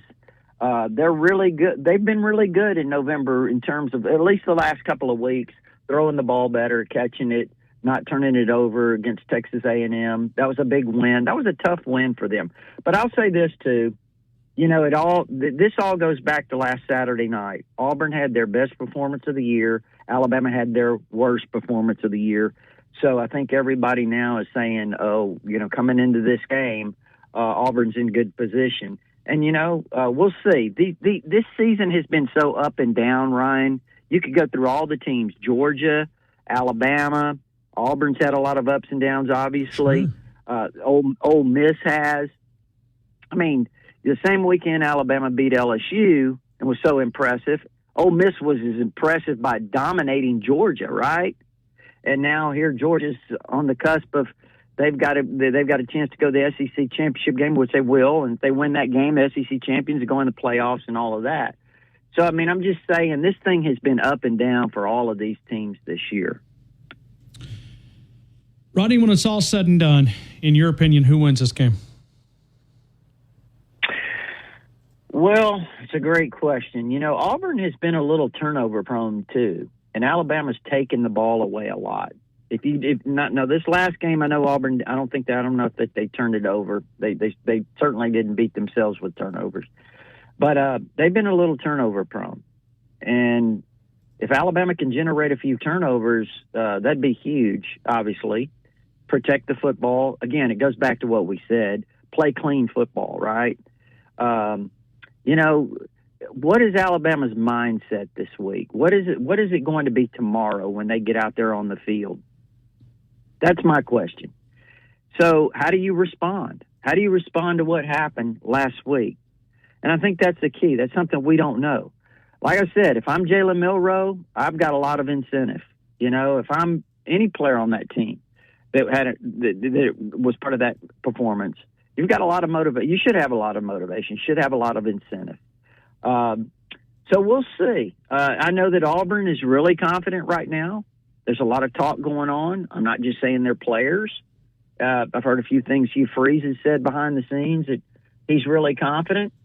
And, so we'll see. We'll see if their confidence is heading into this game, how it kind of helps them. So I want to ask. Really interesting. I want to also ask you about recruiting because that's the part that's a little bit tricky. I mean, we have National Signing Day next week, do we not? Yes. Yeah, it starts the 4th. So when you look at Wednesday, any last-minute movements that you're expecting anybody to keep an eye on from an Alabama commitment side of things, some guys that, I mean, is it going to be a big weekend? I know it's Thanksgiving, but did allow some players. High school season, for the most part, is over for a lot of these teams. Will it be a big recruiting weekend?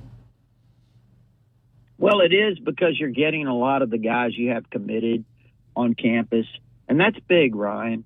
And it's big because you've got people still coming after them.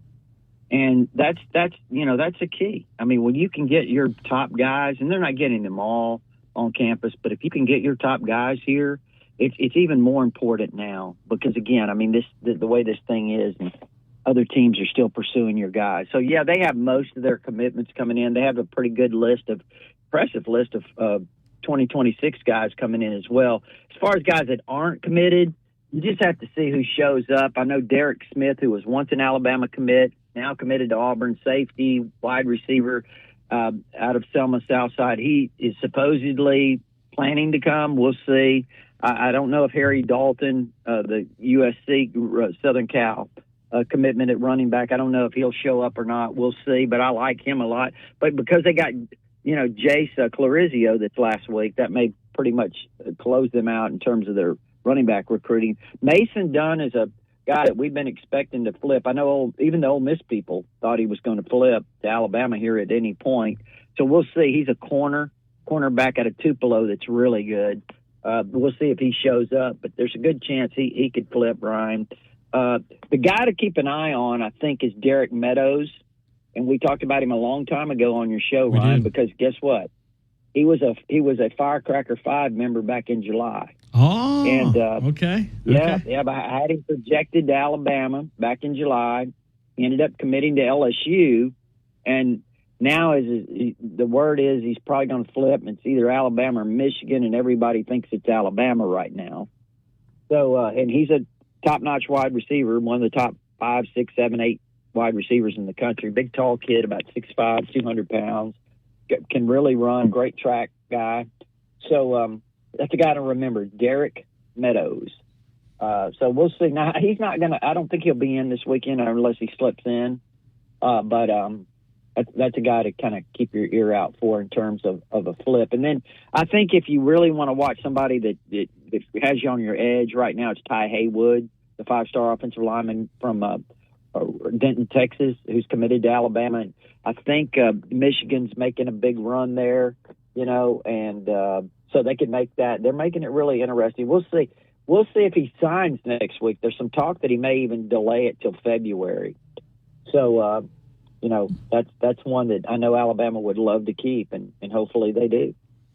Rodney Orr, TiderInsider.com, TiderInsider.com, the editor, the founder of the incredible website, Rodney Orr's TiderInsider.com, and TITV, WVUA, each Tuesday, 6:30, 10:30. It's also archived on TiderInsider.com. Rodney, I appreciate you for being a part of our show. Have a great rest of your afternoon. I know you got to get back to shopping. You've been shopping all day since about 4 a.m. this morning, working those Black Friday deals. So continue your shopping spree. Yeah, right. I'm actually going back to finish my Chinese food. Okay, my bad. I didn't mean to take you away. Hopefully you got some good food. Thanks, man. I don't have all those trades with those restaurants like you do, Ryan. Well, I could work you out a deal. We need to get you an NIL deal is what we need to do. Yeah, that's right. We do. Everybody else is. Might as well get Rodney or thanks, Rodney. Okay. I know it. It was it's longer than I've made it this far. I think I'm gonna make it a little further. All right. Thank goodness I've seen Bama win more than they've lost. Okay. And I think they're going to pick it up tomorrow and not let Auburn shorten the game like Vandy did and like Oklahoma tried to do. All right. And did. So I'm gonna pick Bama. Rolling with a Tide. Bama minus the points. Pick number 2. And White said if USC beats Notre Dame, that'll help us some. It will. And then I'm going with Florida. Okay, so you're going to go Southern Cal. All right, and then we go Florida. And then we go Bama total offensive production, Ram. 427. 427. Thank you, man. Appreciate you, Ram. Appreciate you, Ryan. Thank you. Roll Tide. Roll Tide. Ram and McCalla. All right, we're going to go to Brad Powers coming up in just a couple of minutes. Wow. We're having a lot of fun. I mean, recalling these great memories. Alabama's got 50 wins over the Cal College. A lot of those very convincingly wins here in Tuscaloosa. Will that continue? We're doing a SEC Parlay Pick Contest presented by Brian Harden Construction, ASME certification, I-beam installation, fabrication. If you're building for the ground up, let's build something together. We're going to Brad Powers. He'll be our final guest in the last hour and 45 minutes. We are taking phone calls at a rapid pace. This ain't our home. Not even close. They camouflage like we fighting some ghosts. All right, we welcome you right back into the game here in Tuscaloosa. Tide at 100.9, 1230 WTBC. Alabama's going to be taking on Oregon on the basketball side of things. We are the flagship home of Alabama Crimson Tide Sports. We do football, we do basketball, we do baseball. We do everything in our building. Women's basketball, softball, everything. Everything that's involved with the University of Alabama, we do it in our building. And thankfully, we've got a lot of stations because we have game day all day tomorrow with Game Day, the Iron Bowl, and we're going to talk about it with Brad Powers coming up here in just a couple of seconds. But Alabama and Oregon on the basketball side of things, because of the football overrides basketball, we're going to push basketball over to Alt 101.7. So it's Alt 101.7, Alabama playing for the championship out in Las Vegas at the Players Era NIL deal. Matter of fact, that's where Brad Powers is at. Alabama and Oregon, we will push them over to Alt 101.7 tomorrow evening. So think about that. If you're looking for the Alabama basketball game, it'll be on Alt 101.7. Let's go to Brad Powers out in Las Vegas. MGM is where the location is. Brad Powers, I hope all is well. Welcome into the game in Tuscaloosa. Hey, thanks for having me. You know, I think about this NIL basketball, and I know you're not a basketball, well, you are a basketball guy, but I mean, we're football season, but, you know, adding this NIL incentive, and the more you win, the more you put in, maybe this is a trend. Maybe this is something that happens not just on the basketball, but on the football side of things. Yeah, in theory, sounds pretty good. So, yeah, I like unique takes on anything, and it seems, you know, a little bit more you know, something more down my alley than just, you know, handing out cash to 17-year-old kids, you know, $10 million like Bryce Underwood. That's not necessarily my cup of tea, but neither. Yeah, I do approve of this, what they're doing here in Vegas. Brad, I want to ask you this question because you and I will talk during the bowl season. Hopefully we can talk next week. We'll line up the championships. But for your perspective, what you do, picking games, has this been a very difficult season for you because of the chaos in college football? That's a good question. I mean, in season, it's been one of my best seasons. However, I mean, I typically win every single off season when I'm talking my futures portfolio, whether it be win totals, conference futures, Heisman futures, all that. It's going to go down as my worst season. So. I don't know what that leaves me, where that leaves me, because, you know, on one hand, it's one of your best. On the other, it's one of your worst. So I guess that kind of coincides with what we're seeing, a lot of instability in college football. And, yeah, I'm going to cop out and say probably need a couple more years of data points since everything's seeming to, you know, changing overnight to maybe get a better idea. But I can tell you next off season, probably will not be involved in as many win totals because there's so much variance, because you can have a team like Florida State go from, you know, 13-0 one season to 2-10 the next. Well, that just doesn't impact them. That affects every single team that they play. You know, go from a projected loss to a projected win, and that doesn't do me good if I'm betting almost every single team's win total. Yeah, it's just hard to project. I mean, I mean, the world, I mean, think about when we look at bowl season. I mean, it's going to be, I mean, and it's not the players. I continue to say this. It's the system that we've set up. I mean, the portal period will be right in the middle of bowl season. I mean, these players are going to have to be declaring where they're going to go. In a lot of ways, it's not the players' fault. It's the system that's allowed us to set up this chaotic environment. Yeah, I don't blame the players. I mean, they can only be in the system that they're in. Like you said, you know, and I was 17, 18-year-old at one point, and I don't know how I'd handle things being given cash, but I'd certainly take it if they were willing to give me, if I was that talented and they were willing to give me that much. So, yeah, it's not the players. I mean, you got to have a better system. You got to have better rules, regulations.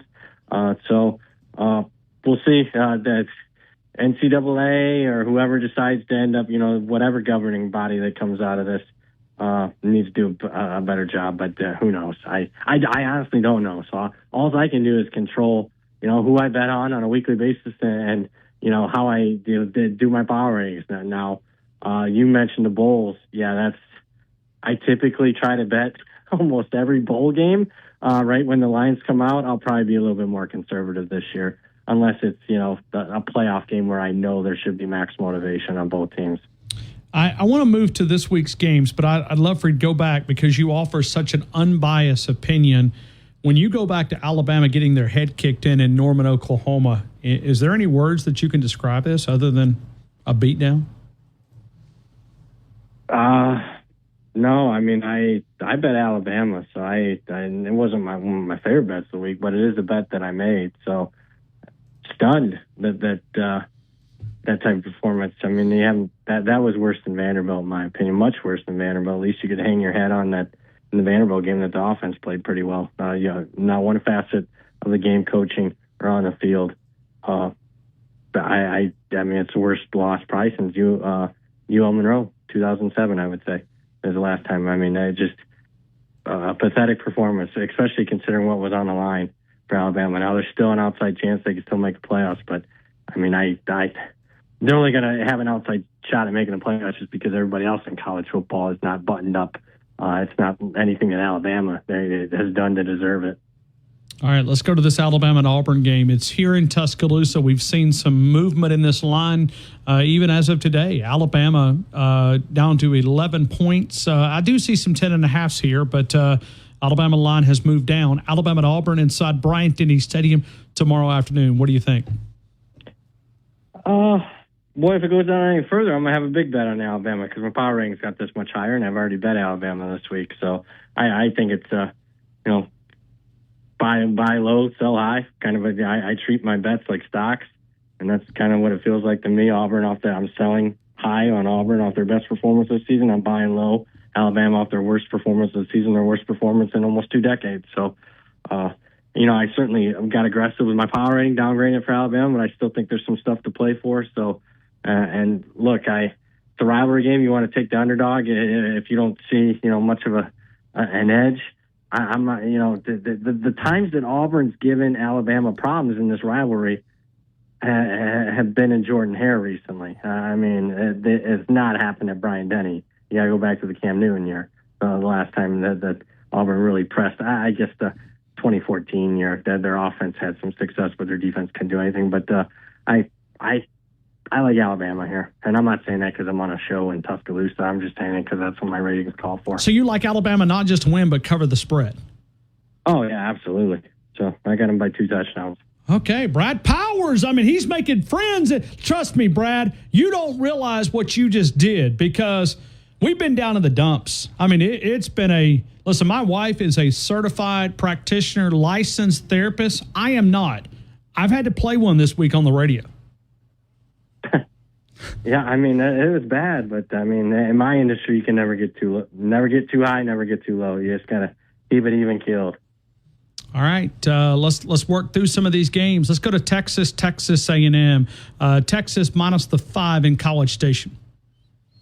Yeah, I'm not a big fan of either team. I think both are generally overrated, but I tend to think A&M's actually a little bit more overrated than Texas. I mean, this is Texas A&M's had a good season. Well, they've been favored in every game, and they still got 3 losses, and they've only covered 3-point spreads in 11 games. So I think Texas, even with a banged-up Quinn Ewers, should be able to take care of business, even though it's going to be a great atmosphere. But hell, Notre Dame went in there and took care of business as far as that atmosphere. I think Texas will. So not one of my favorite bets of the week just because it's the biggest game doesn't mean it's the best value, but minus 5 for me. South Carolina, Clemson. South Carolina playing Clemson.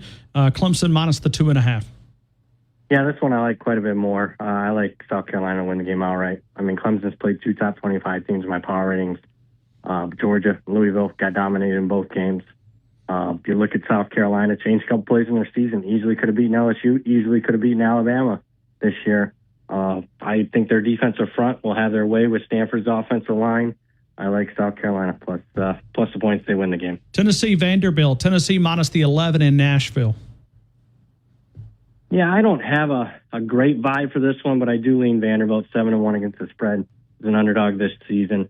I know Tennessee's offense put 56 on the board, but they scored. I mean, the comparison between them and non-conference and conference is unbelievable. They're averaging, it's like a 40 points per game difference as far as their scoring. Last I checked, Vanderbilt's not only in the SEC, they're a legitimate SEC team this year. So I'm going to lean Vanderbilt.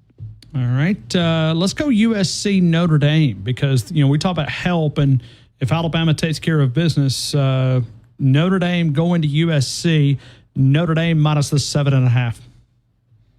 Yeah, I'll take what we call in the industry the hook on a key number. So I'll take the 7.5 with SC.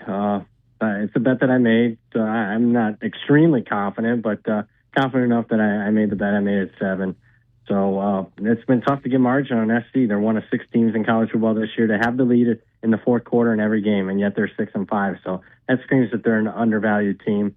But tough going against Notre Dame. Notre Dame's been one of the best ATS teams in the country this year. They're 9-2 against this number, and they're covering by on average double digits per game, and that includes a 30-point non-cover against Northern Illinois.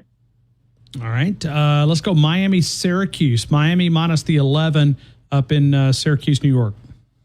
Yeah, I don't trust Miami's defense here, so I think it's a high-scoring game up and down, and I think the back door will be open at least for Syracuse high-powered passing offense to make this somewhat close.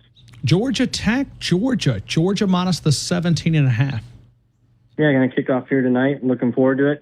Georgia Tech's one of those running dogs that I like quite a bit. What does that mean? They're the better running team compared to the two. They're getting points.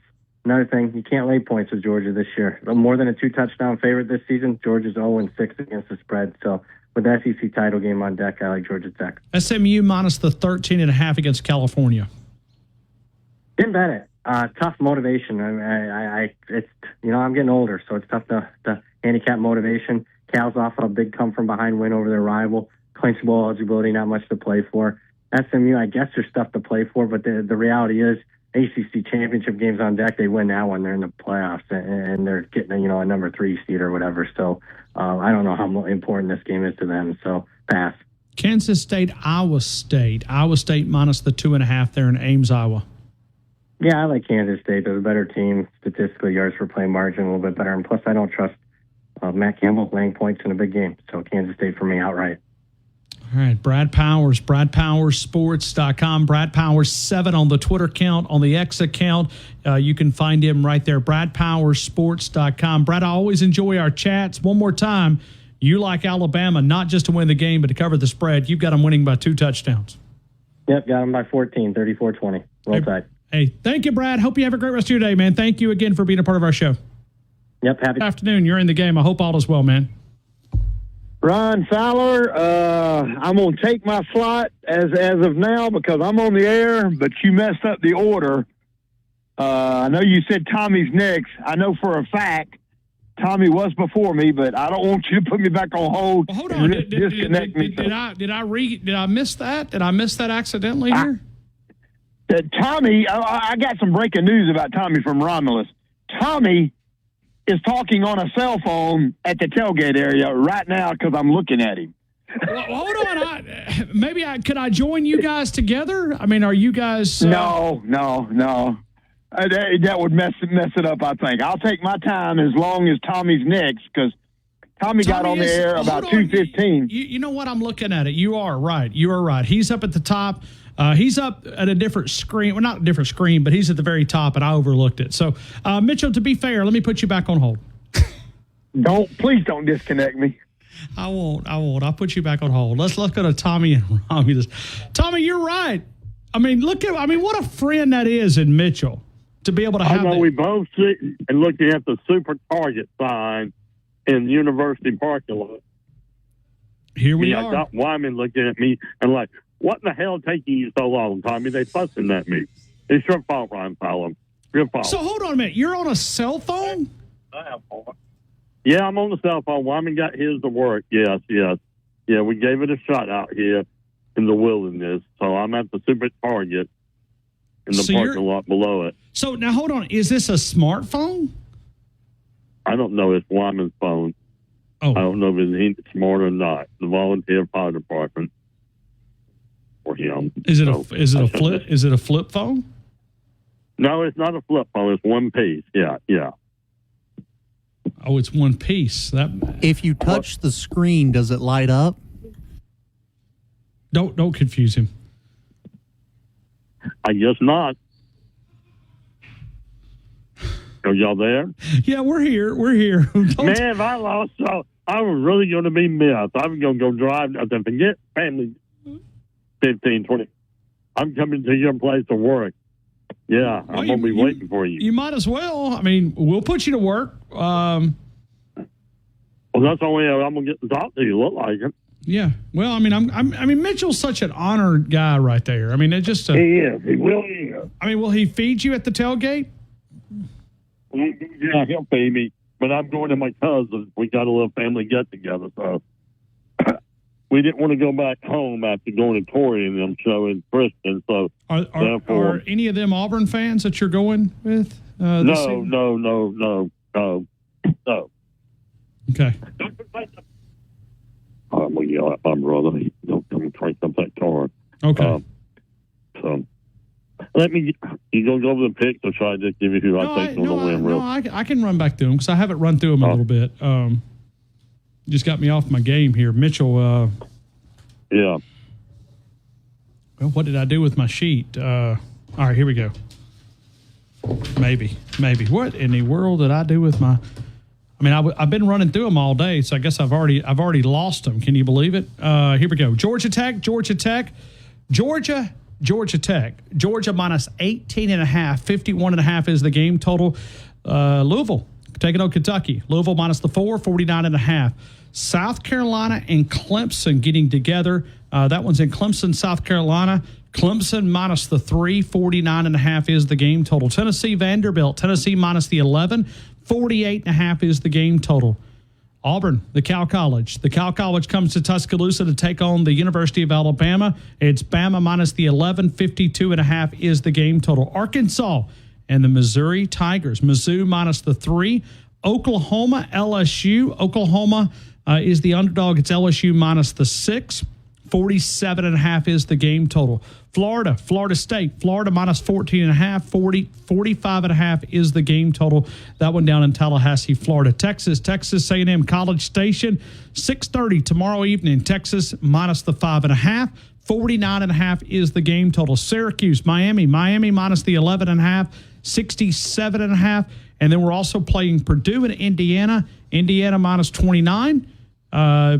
Ohio State, Michigan, Ohio State minus 19.5. 42.5 is the game total. And USC, Southern Cal against Notre Dame. Notre Dame minus the 7.5. 52.5 is the game total. Talk to me. I'm going to take the over Ohio State. Okay. And same thing with Indiana. Okay. Over. Do you believe in the University of Alabama? Do you believe in? I have a rule that I wouldn't touch SEC teams this week, but you know what? I'm going to screw it up all like I have all year. I'm going to take Alabama to the point. Come on, baby. Come on, Tommy. Tommy, there was a little bird that told me that that you might be dragging a brother there. Well, he's sitting right here. He can't wait to get to the family get together. He's got his hand on the initiative. He's just waiting for me to get off. I'll make him say hi. He's just been mean to me as hell today. You want to know the truth? Yeah. I'm going to take Alabama to the point and 356. 356. All right. Well, he must be feeling good if he's out doing his thing. So I like it. Yeah. Well, hang on one second. Say hi. Wyman. Say hi. He's not going to do it. He's not going to do it. He's not going to. Wyman, as we always say, the cat got his tongue is what it sounds like to me. Yeah. All right, Ryan Fowler. Well, good deal. Thank you, Tommy. Roll Tide. Thank you. All right, 205-342-9904. Let's go back to Mitchell. Mitchell, I appreciate the honor system. Thank you. Hey, anything to help a fellow friend out or fellow tailgater out? You know, Tommy and his brother just showed up here a couple of weeks ago when we met them. I guess they met J-Rob and them guys when they had their, party that didn't invite Ryan Fowler over at Buffalo Wild Wings. Yeah. I remember that. Yeah, I do remember that. I wasn't there either, Ryan, because I was still out delivering beer that day. But, I kind of thought that was kind of bad that they planned it when you were on the air. They should have planned it from 6 to 8 rather than 4 to 6 or whatever. But anyway. But, yeah, those guys are tailgate people now. And I know what's right because when I got here off my beer out, it's like Tommy was sitting in there in the car on the cell phone. I'm like, oh, my goodness, what are you doing on the phone? He's like, I'm talking to Ryan Fowler. I said, now okay. And then I got in. Can you describe it? I mean, is it a smartphone? Does it look like a smartphone? What was it? It looks like a smartphone, and him talking on it sitting in his brother's car. Ryan, he almost looked natural doing it. I mean, he really? He didn't have to, he didn't have to like climb up the pole and tell Charlene to hook him into the Tide 100.9 or whatever like they do on Green Acres. I think that what's her lady's name when he called her? So Sarah, Andy Griffith. Sarah, give me Town Hall. Yeah. But he looked natural, like he'd done this for the last 40 years of his life. I was overwhelmed. I'm overwhelmed. I mean, I'm sitting here going, this is incredible. I should have went in and took a picture of him holding the phone to his ear out here in the middle of the tailgate parking lot. That's what I should have done, Ryan. Yeah, this is big. All right, Ryan. The booger eaters, some of the booger eaters are making their way into God's country. And any Auburn fan out there, welcome to God's country, the city. No, we don't. Champion. We that's the only opponent that we don't welcome. I mean, come in, spend their blue.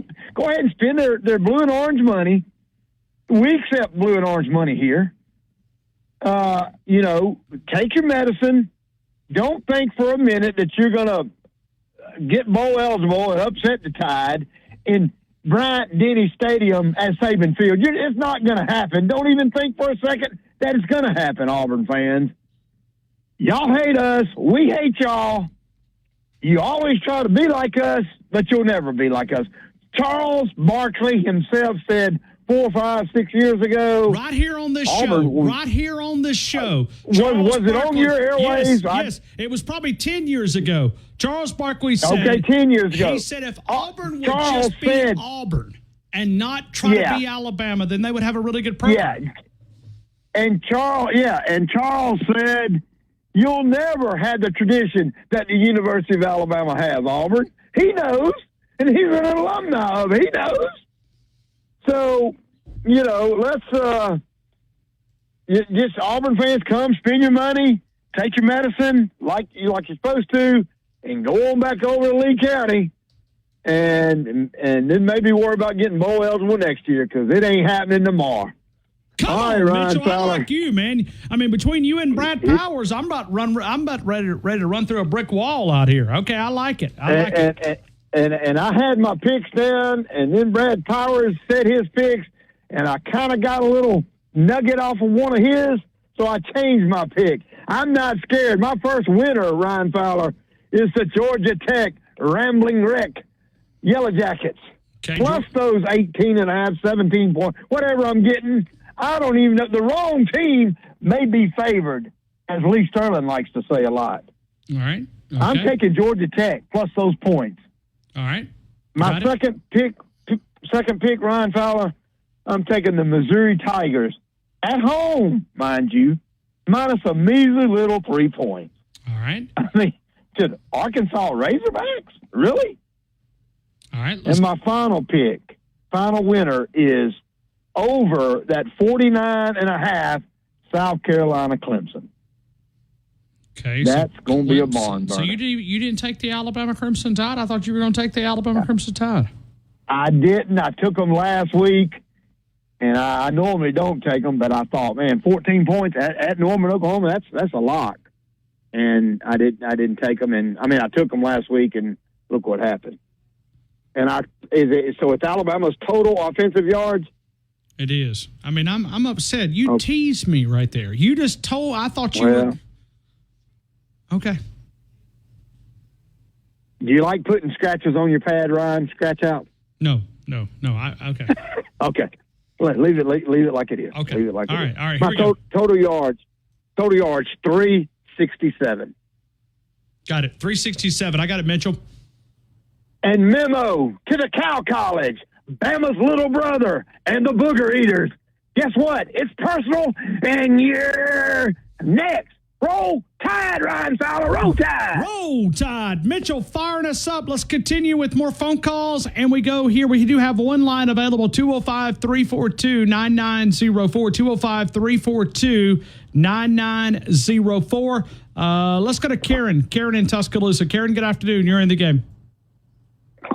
Hey, Ryan. How are you? I'm good, Karen. How are you? You sound nervous. I don't even like this. This is. No, I'm not nervous at all. I need to correct my little brother that we did not meet Tommy and his brother this year. We met them last year. I don't know what he's thinking, but we've known Tommy, and they sit in the same section that our aunt and uncle sits at softball. So we actually met them like before last year. But they didn't come to our tailgate till last year. So, I have to correct him. That's what big sisters do. That's what you do. That's what you do. That's right. Got to dot the I's and cross the T's. So anyway, no, I'm not nervous. I mean, I haven't been nervous this whole year. And I think I've told you that. Uh-oh. Because I feel like that, it's DeBoer's first year. And I think we kind of got a little ahead of ourselves. Yeah. When, just a little bit. Just a little bit. We did. And we've got to realize that if I've heard it once, I heard you say it, I think one day this week maybe, that it has been reported and that people are saying he's only using a quarter of his playbook offensively and all this kind of stuff because the players that we have on the team, he has, don't really match. They're good athletes. They're great players. It's just that it doesn't, he didn't recruit the kind of players to run his plays, And you said it, we need to give him time. So right now, it's okay. You know what I'm saying? I mean, I want to beat the Cow College more than anything tomorrow.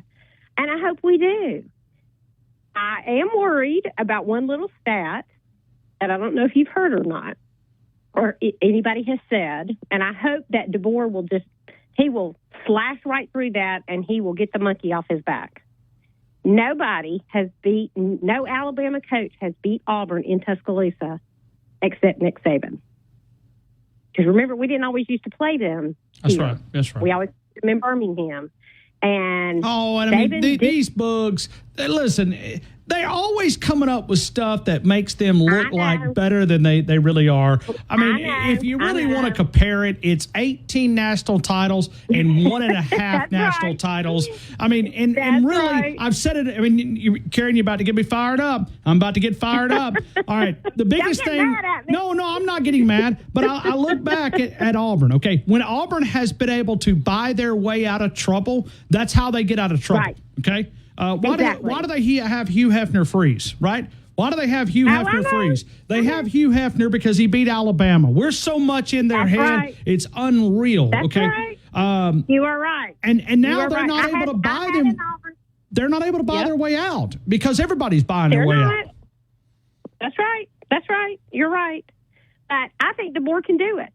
I think with the team that we have, I think the players, even though they got humiliated in Oklahoma last week, and it was such a defeating loss in all phases of the game, I really think the players on that team, we heard Saban say it a million times, nobody hates losing worse than the players. And I do believe that. Yes, NIL has changed things. I'll give you that. But I will say, I do believe that these players, especially the seniors, the ones who realize what the Auburn-Alabama rivalry is all about, don't tell me they don't want to go out with a win tomorrow. I mean, this will be their last game in Bryant-Denny Stadium. Fortunately, we have a lot of young players. A lot of them are coming back. But I feel good about the game, and it's one of those things that I think we're going to take care of business. I don't know if we'll cover by the spread, but I feel like we're going to take care of business. So, all right. Anyway, I like. Didn't mean to get you riled. I didn't mean to get you riled up about I'm trying to be calm about these guys, but I literally, I mean, Karen, I can't describe you how much I hate this group. Okay. Oh, I know, Ryan. I know. I will never, what I told you. as long as the good Lord allows the breath in my body, I will never go back to Lee County to watch a football game. Okay, never. I don't blame you. It's like stepping back in time. I went down there and I watched Jalen Hurts in 16, 17, whatever year it was, and I looked at Denon McMillan, which is a good friend of mine that happens to call this show from time to time, and when he said, we drove back together, I looked at him and I said, you will never, we traveled all over the SEC together. I said, I will never come back down here to this Hell hole. No. I believe it. I believe it. And they love it, but I'm glad they love it, you know, but I agree. I agree. I've been one time years and years ago, and it wasn't even to an Auburn, Alabama game. It was like one of those cupcake games with some friends of mine who her parents were Auburn fans, and they gave us tickets, and I was like 28 years old, and we went, you know, but that's the only time in my life I've ever been to that stadium to a football game. So I agree. Roll Tide. Roll Tide. All right, here's my picks. I'm going to take Georgia Tech and the points. Georgia Tech, got it. Look at you copying little brother. I got you. Well, I had my pick before he did. Okay. You know. Okay. So anyway, All right. South Carolina. South Carolina. And Vanderbilt. And Vanderbilt. Oh, look at you not believing in the Tide, even though you talked the big game. I see what you're doing. Okay. What do you mean? I didn't believe in the Tide. I didn't. Why? Because I picked Vanderbilt. No. I never bet on Alabama's game. Never. That's a rule of mine. I never have, and I never will, because you can't bet with your heart. You know, you can't bet with what you want to happen. So you'll never see me bet even over and under in the Alabama game because of that. I'm too close to it. You know what I'm saying? I just can't do it. So. All right, and then we go Bama total offense. I'm going to say 419. Georgia Tech, South Carolina, Vanderbilt, 419. Karen, I appreciate you. I hope you have a great weekend.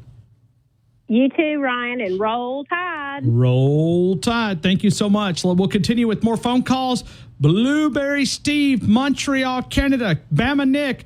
We have 2 lines available if you want to jump in. SEC Parlay Pick. They're cooking up some great items tomorrow for game day. It is Mark's Mark in downtown Northport always. And listen, if you guys did not have a Kelly smoked turkey yesterday, you missed out. I think they sold out of those really, really quick. That's something that it has been a tradition at the Fowler household. They moved to Northport over 5 years ago. We have not missed one. Kelly turkeys at Mark's incredible. Still some great items there if you're thinking about celebrating today or any day. If you want to dominate the grill today or any day. If you're looking for a ribeye, maybe you're just tired of turkey. Hey, I get the feeling. If you're looking for a filet, if you're looking for the great chicken swirl, which is what they're famous for since 1978, it's Mark's Mark in downtown Northport. Hey, we're doing SEC Parlay Pick Day, and we're giving away a gift card for El Gran Patron, which is right there on McFarland Boulevard. If I would go there, I love the Jose Bowl. Just great items. The fajitas are great. The tacos are great. Also for game day tailgating, consider them, or Dos Amigos, which is both owned by Carlos. You can get Dos Amigos up 69 North, up in the new Publix Shopping Center. If you're thinking about a great Mexican meal, it is El Gran Patron right there on McFarland Boulevard. Go see those guys. We're giving away one of those. We're also giving away Daniel Moore 2025 calendar. We'll also do a mini print in there as well. And remember, DanielMooreArt.com, 25% off discount by mentioning the word Fowler, Fowler, Fowler. If you want to jump in and save 25% off any of the items, we're doing our Parlay Pick contest, and we go right back to the phones at Blueberry Steve, Montreal, Canada. Blueberry Steve, good afternoon. You're in the game. I hope all is well. All is well, Ryan. Oh, yeah.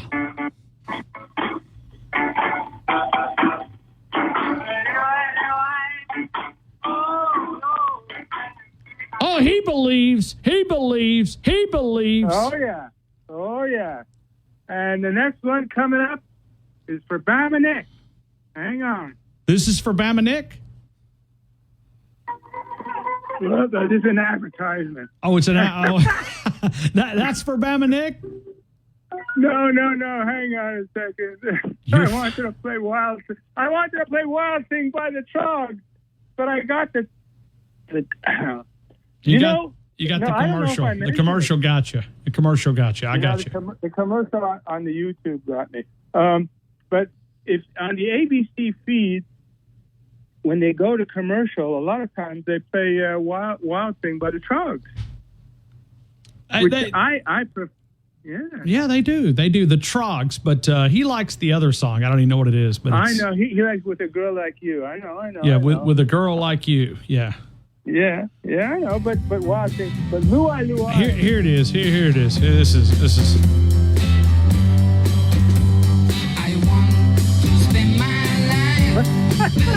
What a dumb song. No, it's a good song, man. Come on. You know what? But do you like Luai by the Kingsmen? Do you remember? That's way before your time. Probably a little bit. Yeah, but I mean, I've heard of it. Sure. Yeah. All right, Ryan. Listen, I don't want to take up too much time because I know people are waiting. Look, on va détruire les bugs. That's French. French for what? Now, this is Blueberry Steve in Montreal, so he speaks French. Go ahead. We will destroy the bugs.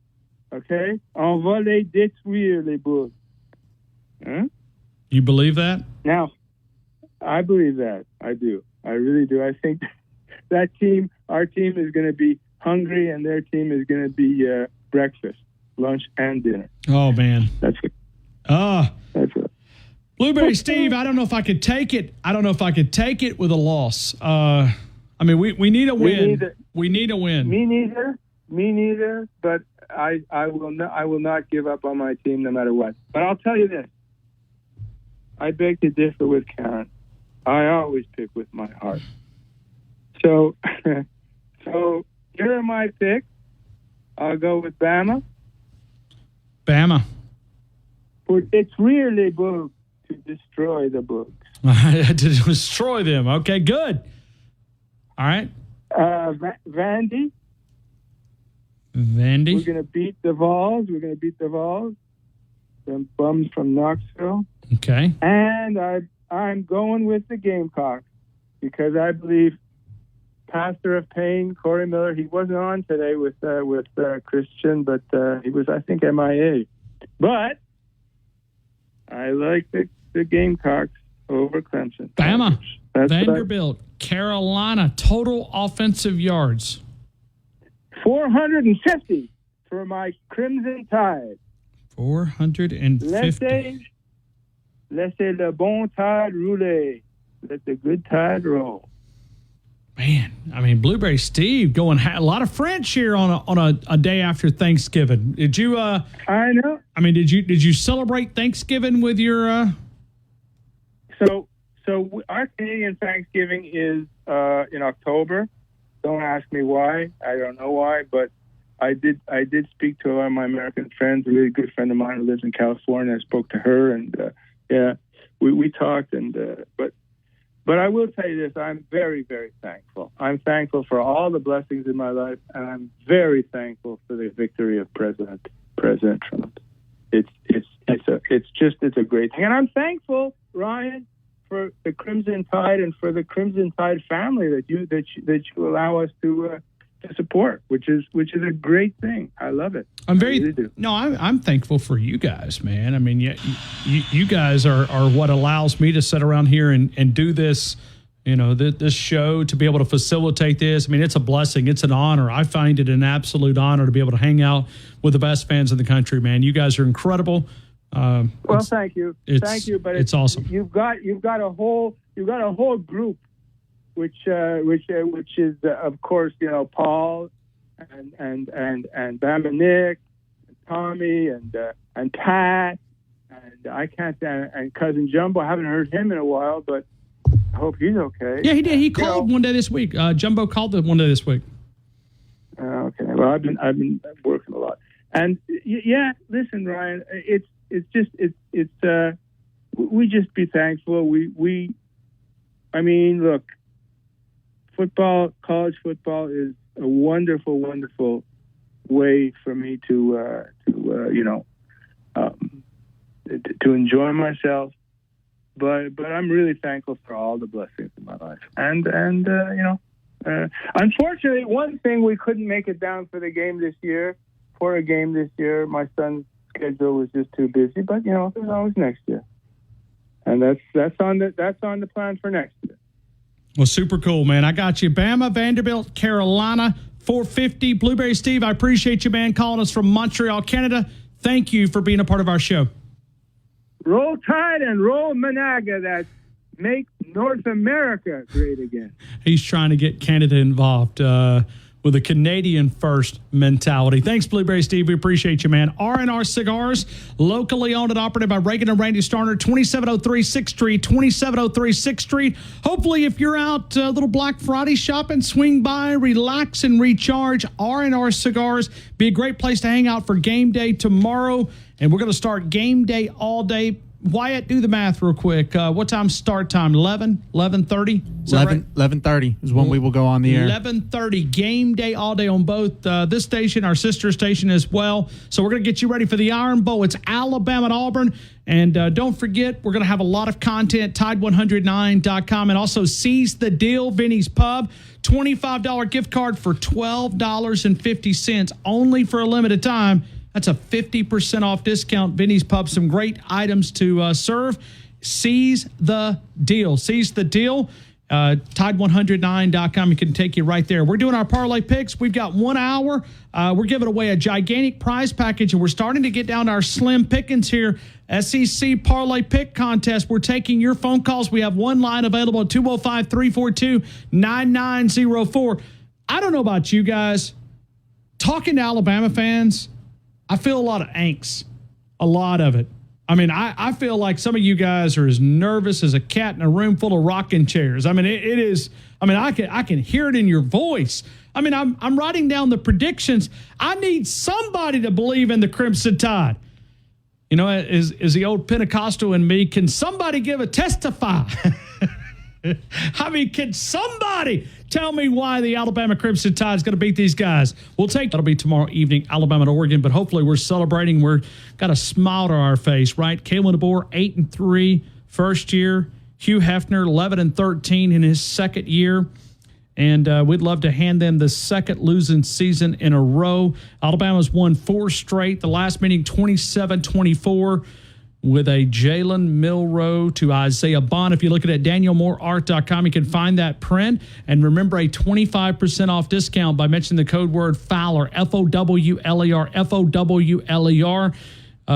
It's all in the barn. The hay is in the barn. Alabama's had a good week of practice. Solid. But I can tell you that every week. I always hear good things. A little sloppy a little bit early last week, but able to clean some things up this week. Hopefully they've got dialed in. Alabama. Kalen DeBoer's 112-15. Hugh Hefner's 94-56. 94-56. Alabama ranked in the AP poll 13-13-13. I don't know if that's good luck or anything, but it's 13-13-13 in all polls. The AP, the coaches poll, and the college football poll. And we've got Ole Miss and Mississippi State 17-14. Ole Miss with a lead. And I believe that's 9 minutes to go in the third quarter. Hours away from the 89th Iron Bowl at the University of Alabama. Alabama trying to fear the thumb. Give them the thumb. We want to give them the thumb. You know, Tommy Tuberville, I can tell you when he raised the thumb in Bryant-Denny Stadium. I remember it. I can circle a spot because he did a little deal and raised that thumb. But hopefully we're raising the thumb and fear the thumb. Fear the thumb. Senior day on the campus of the University of Alabama. The guys that will be recognized tomorrow, we'll go through it. James Burnap, punter. MJ Kerjewin. I don't guess I know a lot about him, but I'm sure he's a great guy, right? MJ. Anybody with the name MJ? He's got to be a good guy. CJ Dupree, Caleb Fleming, Nealon Hibbett, which is the grandson of Dennis Holman, which is a historic player at the University of Alabama. Justin Jefferson, linebacker at the University of Alabama. Jamarian Latham from out in Pickens County. Yes, sir, absolutely. Elijah May, defensive back. Kobe McNeil, Malachi Moore, Graham Nicholson, place kicker. Robbie Oots, played a lot of great football around here. Q Robinson, linebacker.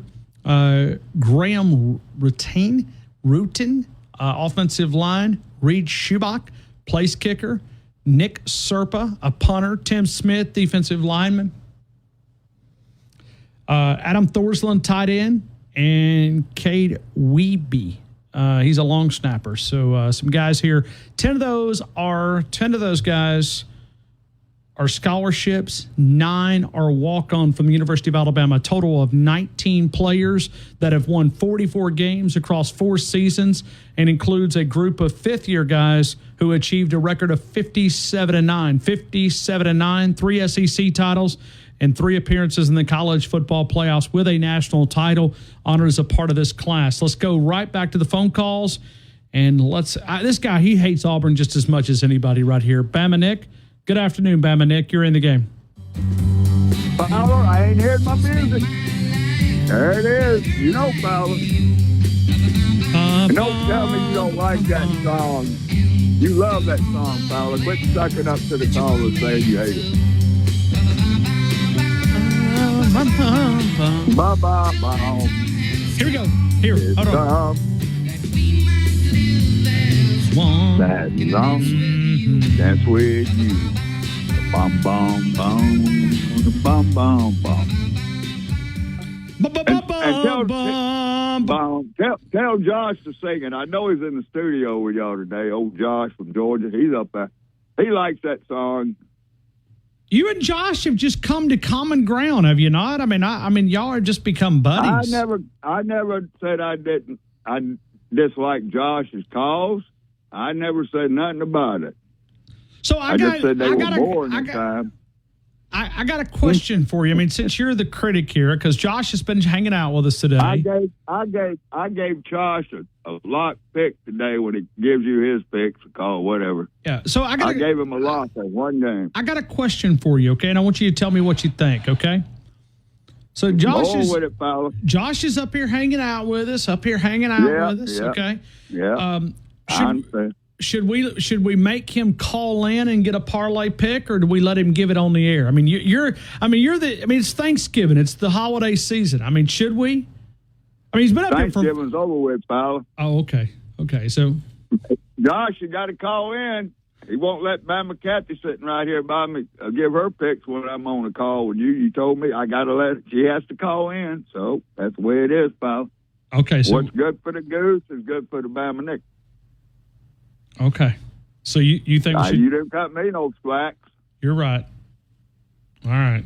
You're right. All right. Yeah, I know I'm right, fella. And is Bama Rick on hold yet? Is he on the board? No, he called the other day. Boy, he is.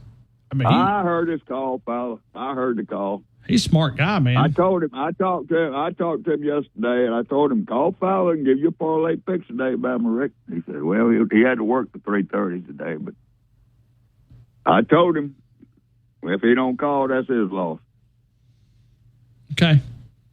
But that's all I can do for you, Fowler. Get another caller to your show. All right. Well, I mean, you're the guy. I mean, you promised us that we were going to go world famous, and you've done that. I know that, Fowler. But now I'm going to take you worldwide, national. Yeah. We're going to the top, baby. We're going to the top. Yeah, Blueberry Steve. I liked your call today. It was a good one. Yeah, I mean, of course, your calls always are pretty good. All right. And AC sent me a message, said he's on vacation. He won't be calling you today. Shame on him. What do they celebrate in Bangladesh? I don't know, pal. I didn't go into that. I guess they celebrate cooking a goat. I don't know. They eat goat? Instead of turkeys, I guess they eat goat. What did you have? What did you have yesterday? Did you have turkey? Oh, yeah, Fowler, turkey dressing, rutabagas. Ooh, now that's my top right there. Ooh, stop right there. Stop right there. Stop right there. Ooh, glory. Oh, I love rutabagas. Oh, they're great. I do too. Bama Kathy had to cook everything. She was wore out, fella, yesterday. She was wore out.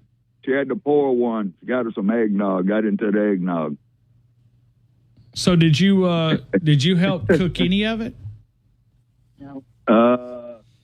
No, I can honestly say I did. Did you? I ain't gonna lie to you, fella. I don't cook. Did you do the dishes? Hell no, I got a dishwasher, fella. What do you think that's for? I ain't had to wash dishes since I was living in a project in Tuskegee, Alabama when I was 10 years old.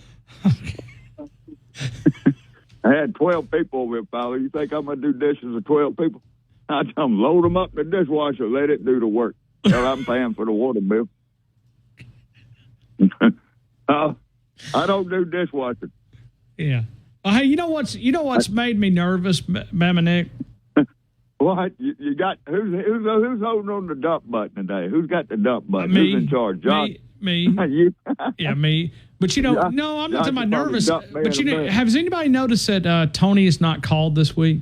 Tony's nervous. Tony's nervous. Yeah, I ain't talked to Tony either on Messenger. He usually messes me. He's nervous. He can't take it. He can't take it. He hates Auburn so bad. He just can't take it. This is not a week for him. I bet he's in a fetal position, sitting in the bedroom, in a fetal position, going, "Please, please let this game go our way. Please let it go our way." Well, Fowler, what do you think I'm going to do? How you think I'm going to be tomorrow? I'm going to be in the same fetal position, getting ready for a tampon if Auburn wins, because you won't be hearing from me no more. I mean, my whole career is on the line, Elvis. Now, Bama Rick told us earlier this week that that's all just a bunch of hogwash.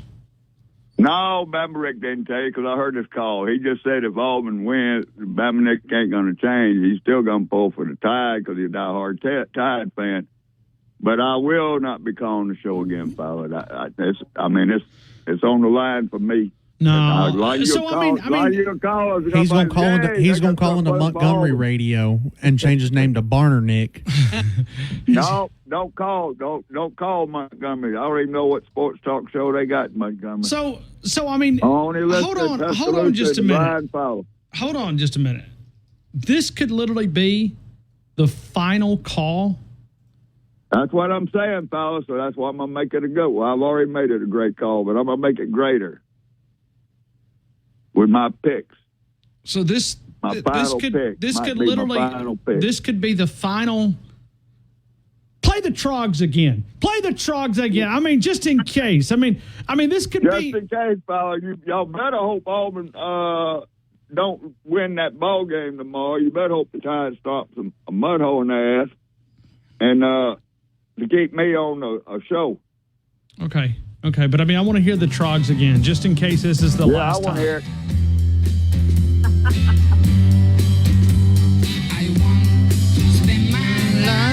All right, here we go. I mean, Bama Nick. Okay, Paul. I just want to let you know that we love you. We've enjoyed hanging out with you. Too, I mean, would you really not call us again if Alabama lost? Yeah.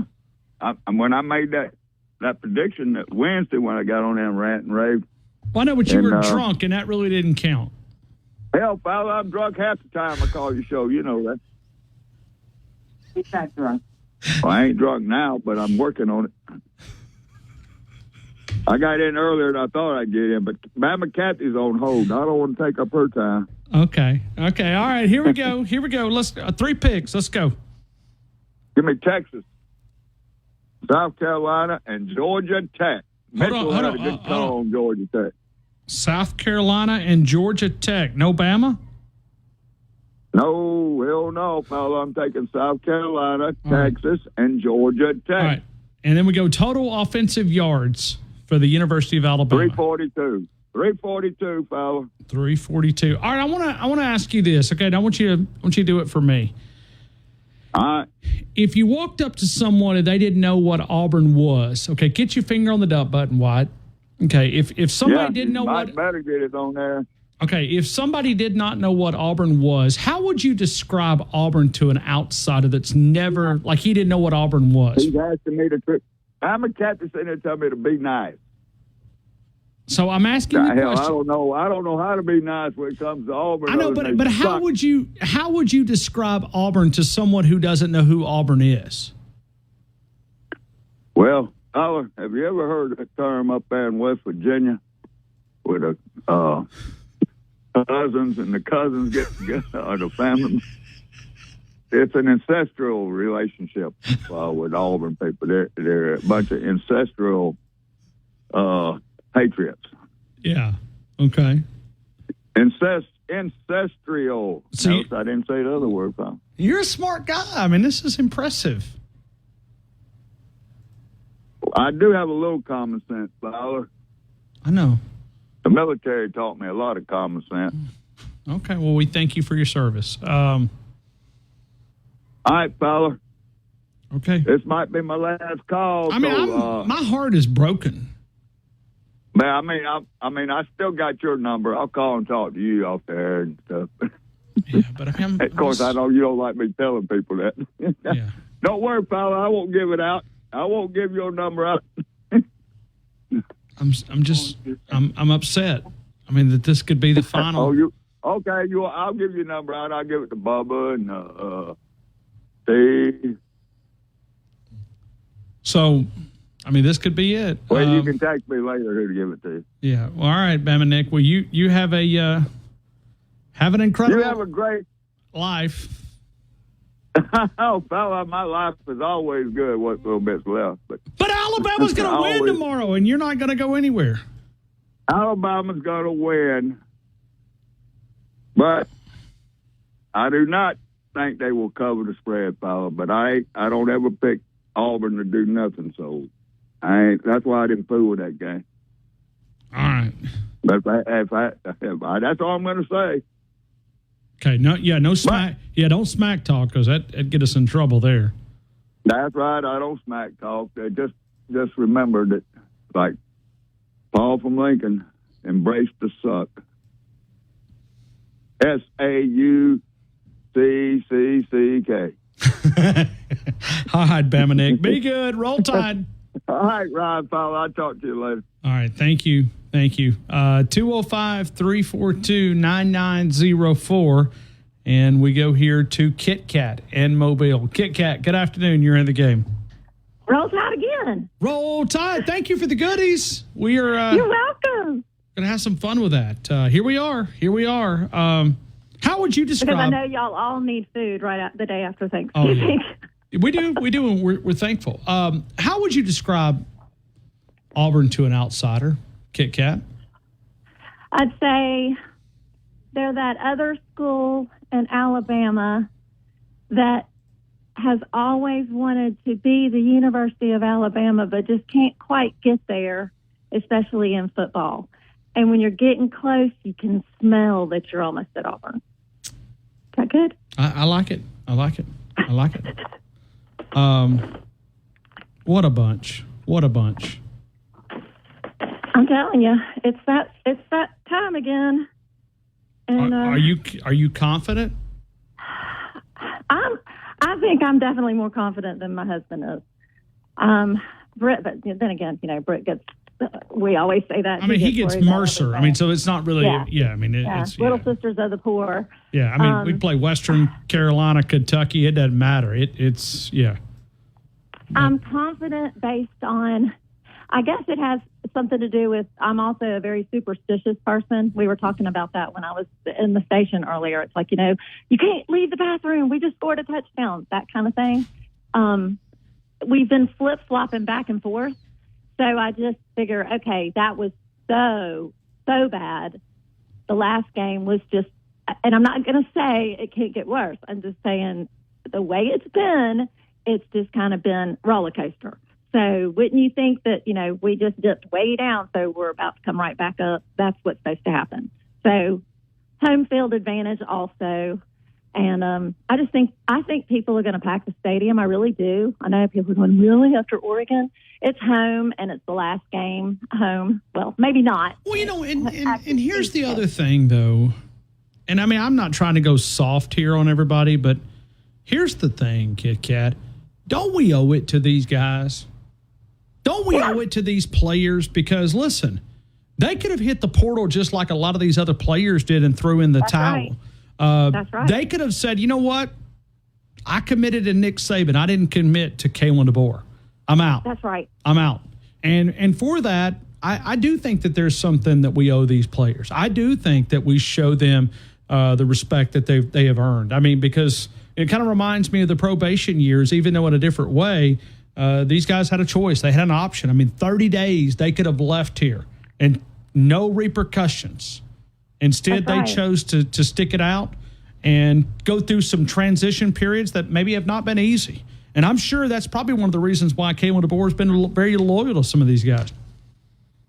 And they know that this is, I mean, it's all on the line here. And I'm not saying either way that we can determine, because boy, this is a crazy year with the playoff system. But I mean, if teams cave, you know, we just don't know. But I mean, like you're saying, we do owe it to them. And think about it from their side and their perspective. You think they don't feel horrible right now and thinking, oh man, we're going into this game? Yeah, because all we heard was lank, let all the naysayers know. And boy, they let them know, all right. Right. And so they get out there and, you know, look like clowns, then it's going to be embarrassing for them. I think that they're, I hope. That's why we get ladies to call into this program. They cheer us up. Yeah, that away. I mean, you're the only one that sound confident today. We need it. We need it. No, we're going to do great. We're going to come out there and we're not going to have a shutout, but we're going to blow them away. It's going to be a great game. And I'm going to be sitting right behind the students, and they're going to be screaming the alternate version of Dixieland Delight, and I'm going to be screaming it with them. What is the alternate version of Dixieland Delight? When they say beat Auburn. Oh, it's not. It's not really beat. It's not really beat Auburn. It's yeah. It is beat Auburn, written in the. That's the actual words, but not at Alabama. Not the student person. It rhymes with duck. And duck? Cluck Auburn? Oh, yeah, it's Cluck. It's Cluck Auburn. Cluck. Yeah. No. But the funniest thing is when you're sitting right there behind them and you can hear it, but they are blaring. It gets louder. Each time it gets louder. They keep blaring the beat Auburn through the speakers, and they just cannot drown them out. They can't drown them out. Nope, just loud as can be. Not to mention the fact that everybody around them is doing the same thing. Not me. I mean, I would never do that. But oh no, not you. Yeah. That's just the one time. Just the one time.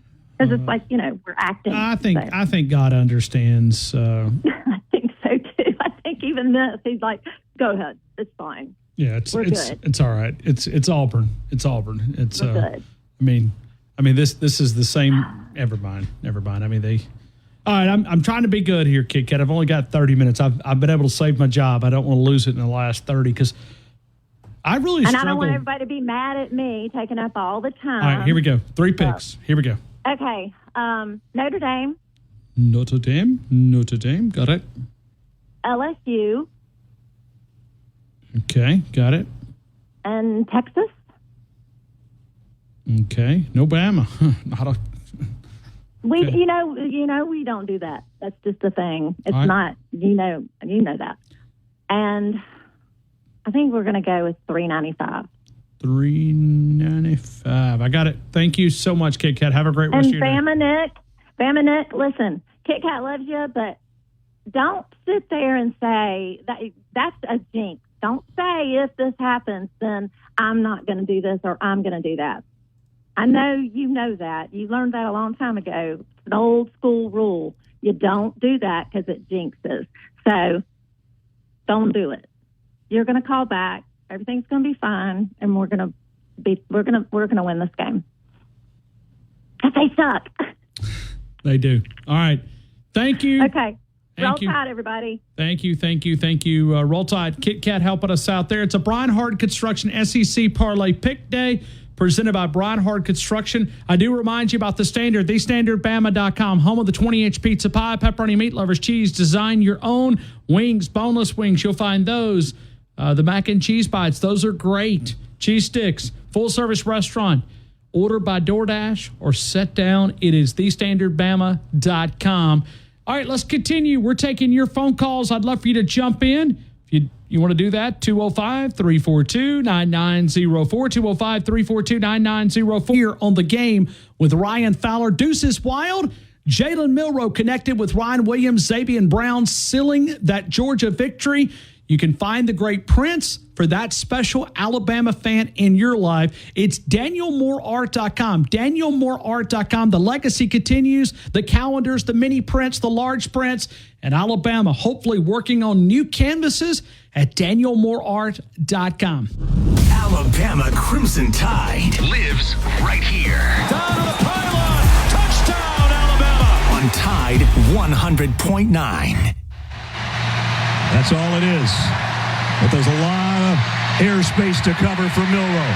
Still looking. Firing. Near corner. It's caught. Oh, yeah, baby. Come on. Touchdown, Alabama. And a dagger right in their throat. And then poultry science majors are crying in the student section. They'll be crying a lot more when they see that diploma. Yep. They will. They cry on Alabama Day and they cry when they get to graduation because they realize for the last 4 years, I don't know, what does poultry science get you? I mean, what can you do? I mean, I can study chicken crap without having a 4-year degree. I can promise you that. Let's go to Elias. Elias, good afternoon. You're in the game. Roll Tide, Ron. How you doing today? I'm about to get fired up. Over here. Man, it's nice outside. It's a little chilly. It's all right. That'd be football weather. Yes, sir. We take a minute to welcome in them nasty birds across the state. Don't you just hate them? Don't you just hate them, Elias? Embrace the suck. SAUCK. And by the way, we've got 2 lines available on SEC Parlay Pick Day. If anybody wants to jump in, we're more than welcome to take yours. Presented by Brian Hard Construction. Amen. But I know it's others that's probably trying to get in. I know you short on time, so let me give you my picks. Okay. This week I'm going with the good guys. Give me Bama. He said he wants the Alabama Crimson Tide. He gets the Alabama Crimson Tide. Yes, sir. All right. Give me Georgia. Georgia. All right. Pick number 3. And give me Missouri. Mizzou. All right. And then we're going Bama total offensive yards. Where you want to go? Give me 328. 328. I got it, man. Appreciate you, Elias. Yes, sir. Everybody have a safe Iron Bowl weekend and roll Tide. Come on. You got me fired up, Elias. Thank you, man. Yes, sir, thank you. Hey, we've got lines available, 205-342-9904. Generally, we don't have a line available. If you want to talk to me, 205-342-9904. Maybe you can just tell me I hate the bugs. We all hate them. Yes, we do. I will tell you about North River Timber Company. If you're thinking about timber management, timber appraisals, go by and see our folks at North River Timber Company. Let Courtney be able to describe the different things. Do you have timberland that you don't know what to do with? Give North River Timber Company a call. Call Courtney Watt, his amazing team of over 20 years of experience in West Alabama and East Mississippi, over timber harvesting, timber appraisals, comprehensive management plans. As a registered forester in Alabama, Courtney and his team can help you decide how to maximize the highest potential for your land. Courtney says timber's like money in the bank.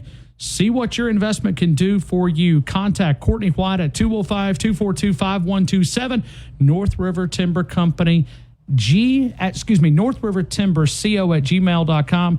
North River Timber CO at gmail.com. 205-242-5127. 205-242-5127.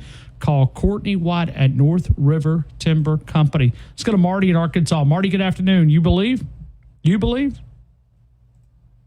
Marty's gone. Yeah, I believe. We're going to beat them by 4 touchdowns or more. Oh, Marty. No, hey, Ryan. Yes, we're here. Ryan. Yeah, gotta hurry. I mean, I can hear you, but you can't hear me. We're going to be... Your phone must be acting up, man. 4 touchdowns we're going to beat them by, but I'm going to take... All right, here. Can you hear me now? We can. Give me 4 picks, please. Can you hear me now? Yes, but give me 3 picks. All right. Missouri. Okay. Texas A&M. Okay. South Carolina. All right, and then Bama total yards. All right. I'll yell at your money. Okay. Marty's 395. 395. I got it, Marty. Thank you, man. Appreciate you. Let's go 205-342-9904, and we'll go to Keith and Helena. Keith, good afternoon. You're in the game. My brother, we're talking about the game. This is what it all comes down to. This is what it all comes down to. Let me tell you something. I was telling people, if we do this, we might get to play at Notre Dame. If we do this, that didn't matter. And all that matters now is the most important. If the players have been running their mouth, Hugh Hefner ran his mouth. He ran his mouth. He said that he almost beat a team that had better athletes on it. So if these boys can't get up for this, they have not earned the Crimson jersey. They need to be taken out and shown captains. Some of the captains. Go to Denny Chimes and the Fogs out there and look at the captains, see if you don't feel that chill. If they don't feel that chill, this ain't the right team. We got the athletes to beat them. We're going to beat them. They're not going to come to Tuscaloosa and do nothing and run their mouth all week before that. We fixed to take them down. We fixed to take them down 42-17 is what I'm telling you. Come on. All right, give me 3 picks. I'm telling you. 2 defensive touchdowns. We're going to go Bama, and I hate everybody else. Let's go Bama. Let's go LSU. Let's go Georgia. Georgia. All right, and then we go Bama total offensive yards. Where you want to go? 335. 335. Keith and Helena. We fixed to roll them. They've taught. Now it's time. All right, roll Tide. Thank you. Roll Tide, brother. Bye. Right back to you. 205-342-9904. J-Rob, Montgomery. J-Rob, good afternoon. You're in the game. Happy Football Friday, Ryan Fowler. Happy Football Friday. Happy Football Friday. Roll Tide to you. All right, man. I've been on the phone with DirecTV all afternoon trying to get some local channels. I'm ill, but now I'm in my element talking to the best show in Cancel history. DirecTV. It's too much money. And I'm fixing to go to the stadium tomorrow and see the Crimson Tide put a beat down and a smack down on the booger eaters from Auburn. How would you describe Auburn to an outsider? Your worst enemy times 10. Rednecks from another. They're in our state, but they're actually. We're embarrassed of them. Like they're not. Yeah, we're embarrassed, and we don't want them either. We'd love to kick them out. I mean, we'd love to take that Brian Harden crane and move them on over. It's deliverance people living in your own neighborhood. Let's just say that. Yeah. That's a good description of it. But I'm gonna give you. I know you're short of time. I'm gonna give you my 3 picks. And I owe you a break right here. I do. Okay. All right. Go ahead. Let them lay where they lay. I got the University of Alabama. Bama. I got the Texas Longhorns. All right, and pick number 3. The South Carolina Gamecocks. Oh, yeah. All right, and then we're going Bama total offensive yards. Bama total offensive yards, 380. 380. I got it. Thank you, J-Rob. You have a great weekend. You're the best, Ryan. We'll continue with more of the game. T-Town Tide 100.9. 1230 WTBC. All right, let's go quickly. Let's go to Ellis in Manchester, Tennessee. Ellis, good afternoon. Roll Tide to you. How are you, man? I believe, Ryan Fowler. Well, we tried that last week. We got our butt kicked. We're not going to do that this week. We got our butt Well, I kicked. believe that we're going to take the Booger Eaters down. All right, give me 3 picks. Roll Tide. I'm going with Ohio State. Ohio State, pick number 2. I'm going with Georgia Tech. Georgia Tech, got it. And I'm going with USC Prophylactic Trojans. Okay. Southern Cal. All right. Total yards by Alabama. 287. 287. All right. Thank you, man. Roll Tide. Let's go to the next caller. We'll go to Josh. Josh, 3 picks. You've waited for 4 hours. Longest caller in the history of the game. 4 hours. 3 picks. Go. Give me Alabama, give me Georgia Tech, and give me those Florida Gators. Hold on. Georgia Tech and Florida. All right. And total yards by Alabama. 450. All right. 450. Roll Tide and Auburn sucks. Yeah. Yes, they do. SAUCK. Yes, they do. Yes, they do. All right. Let's go here to. We got one more caller right here. Who is this?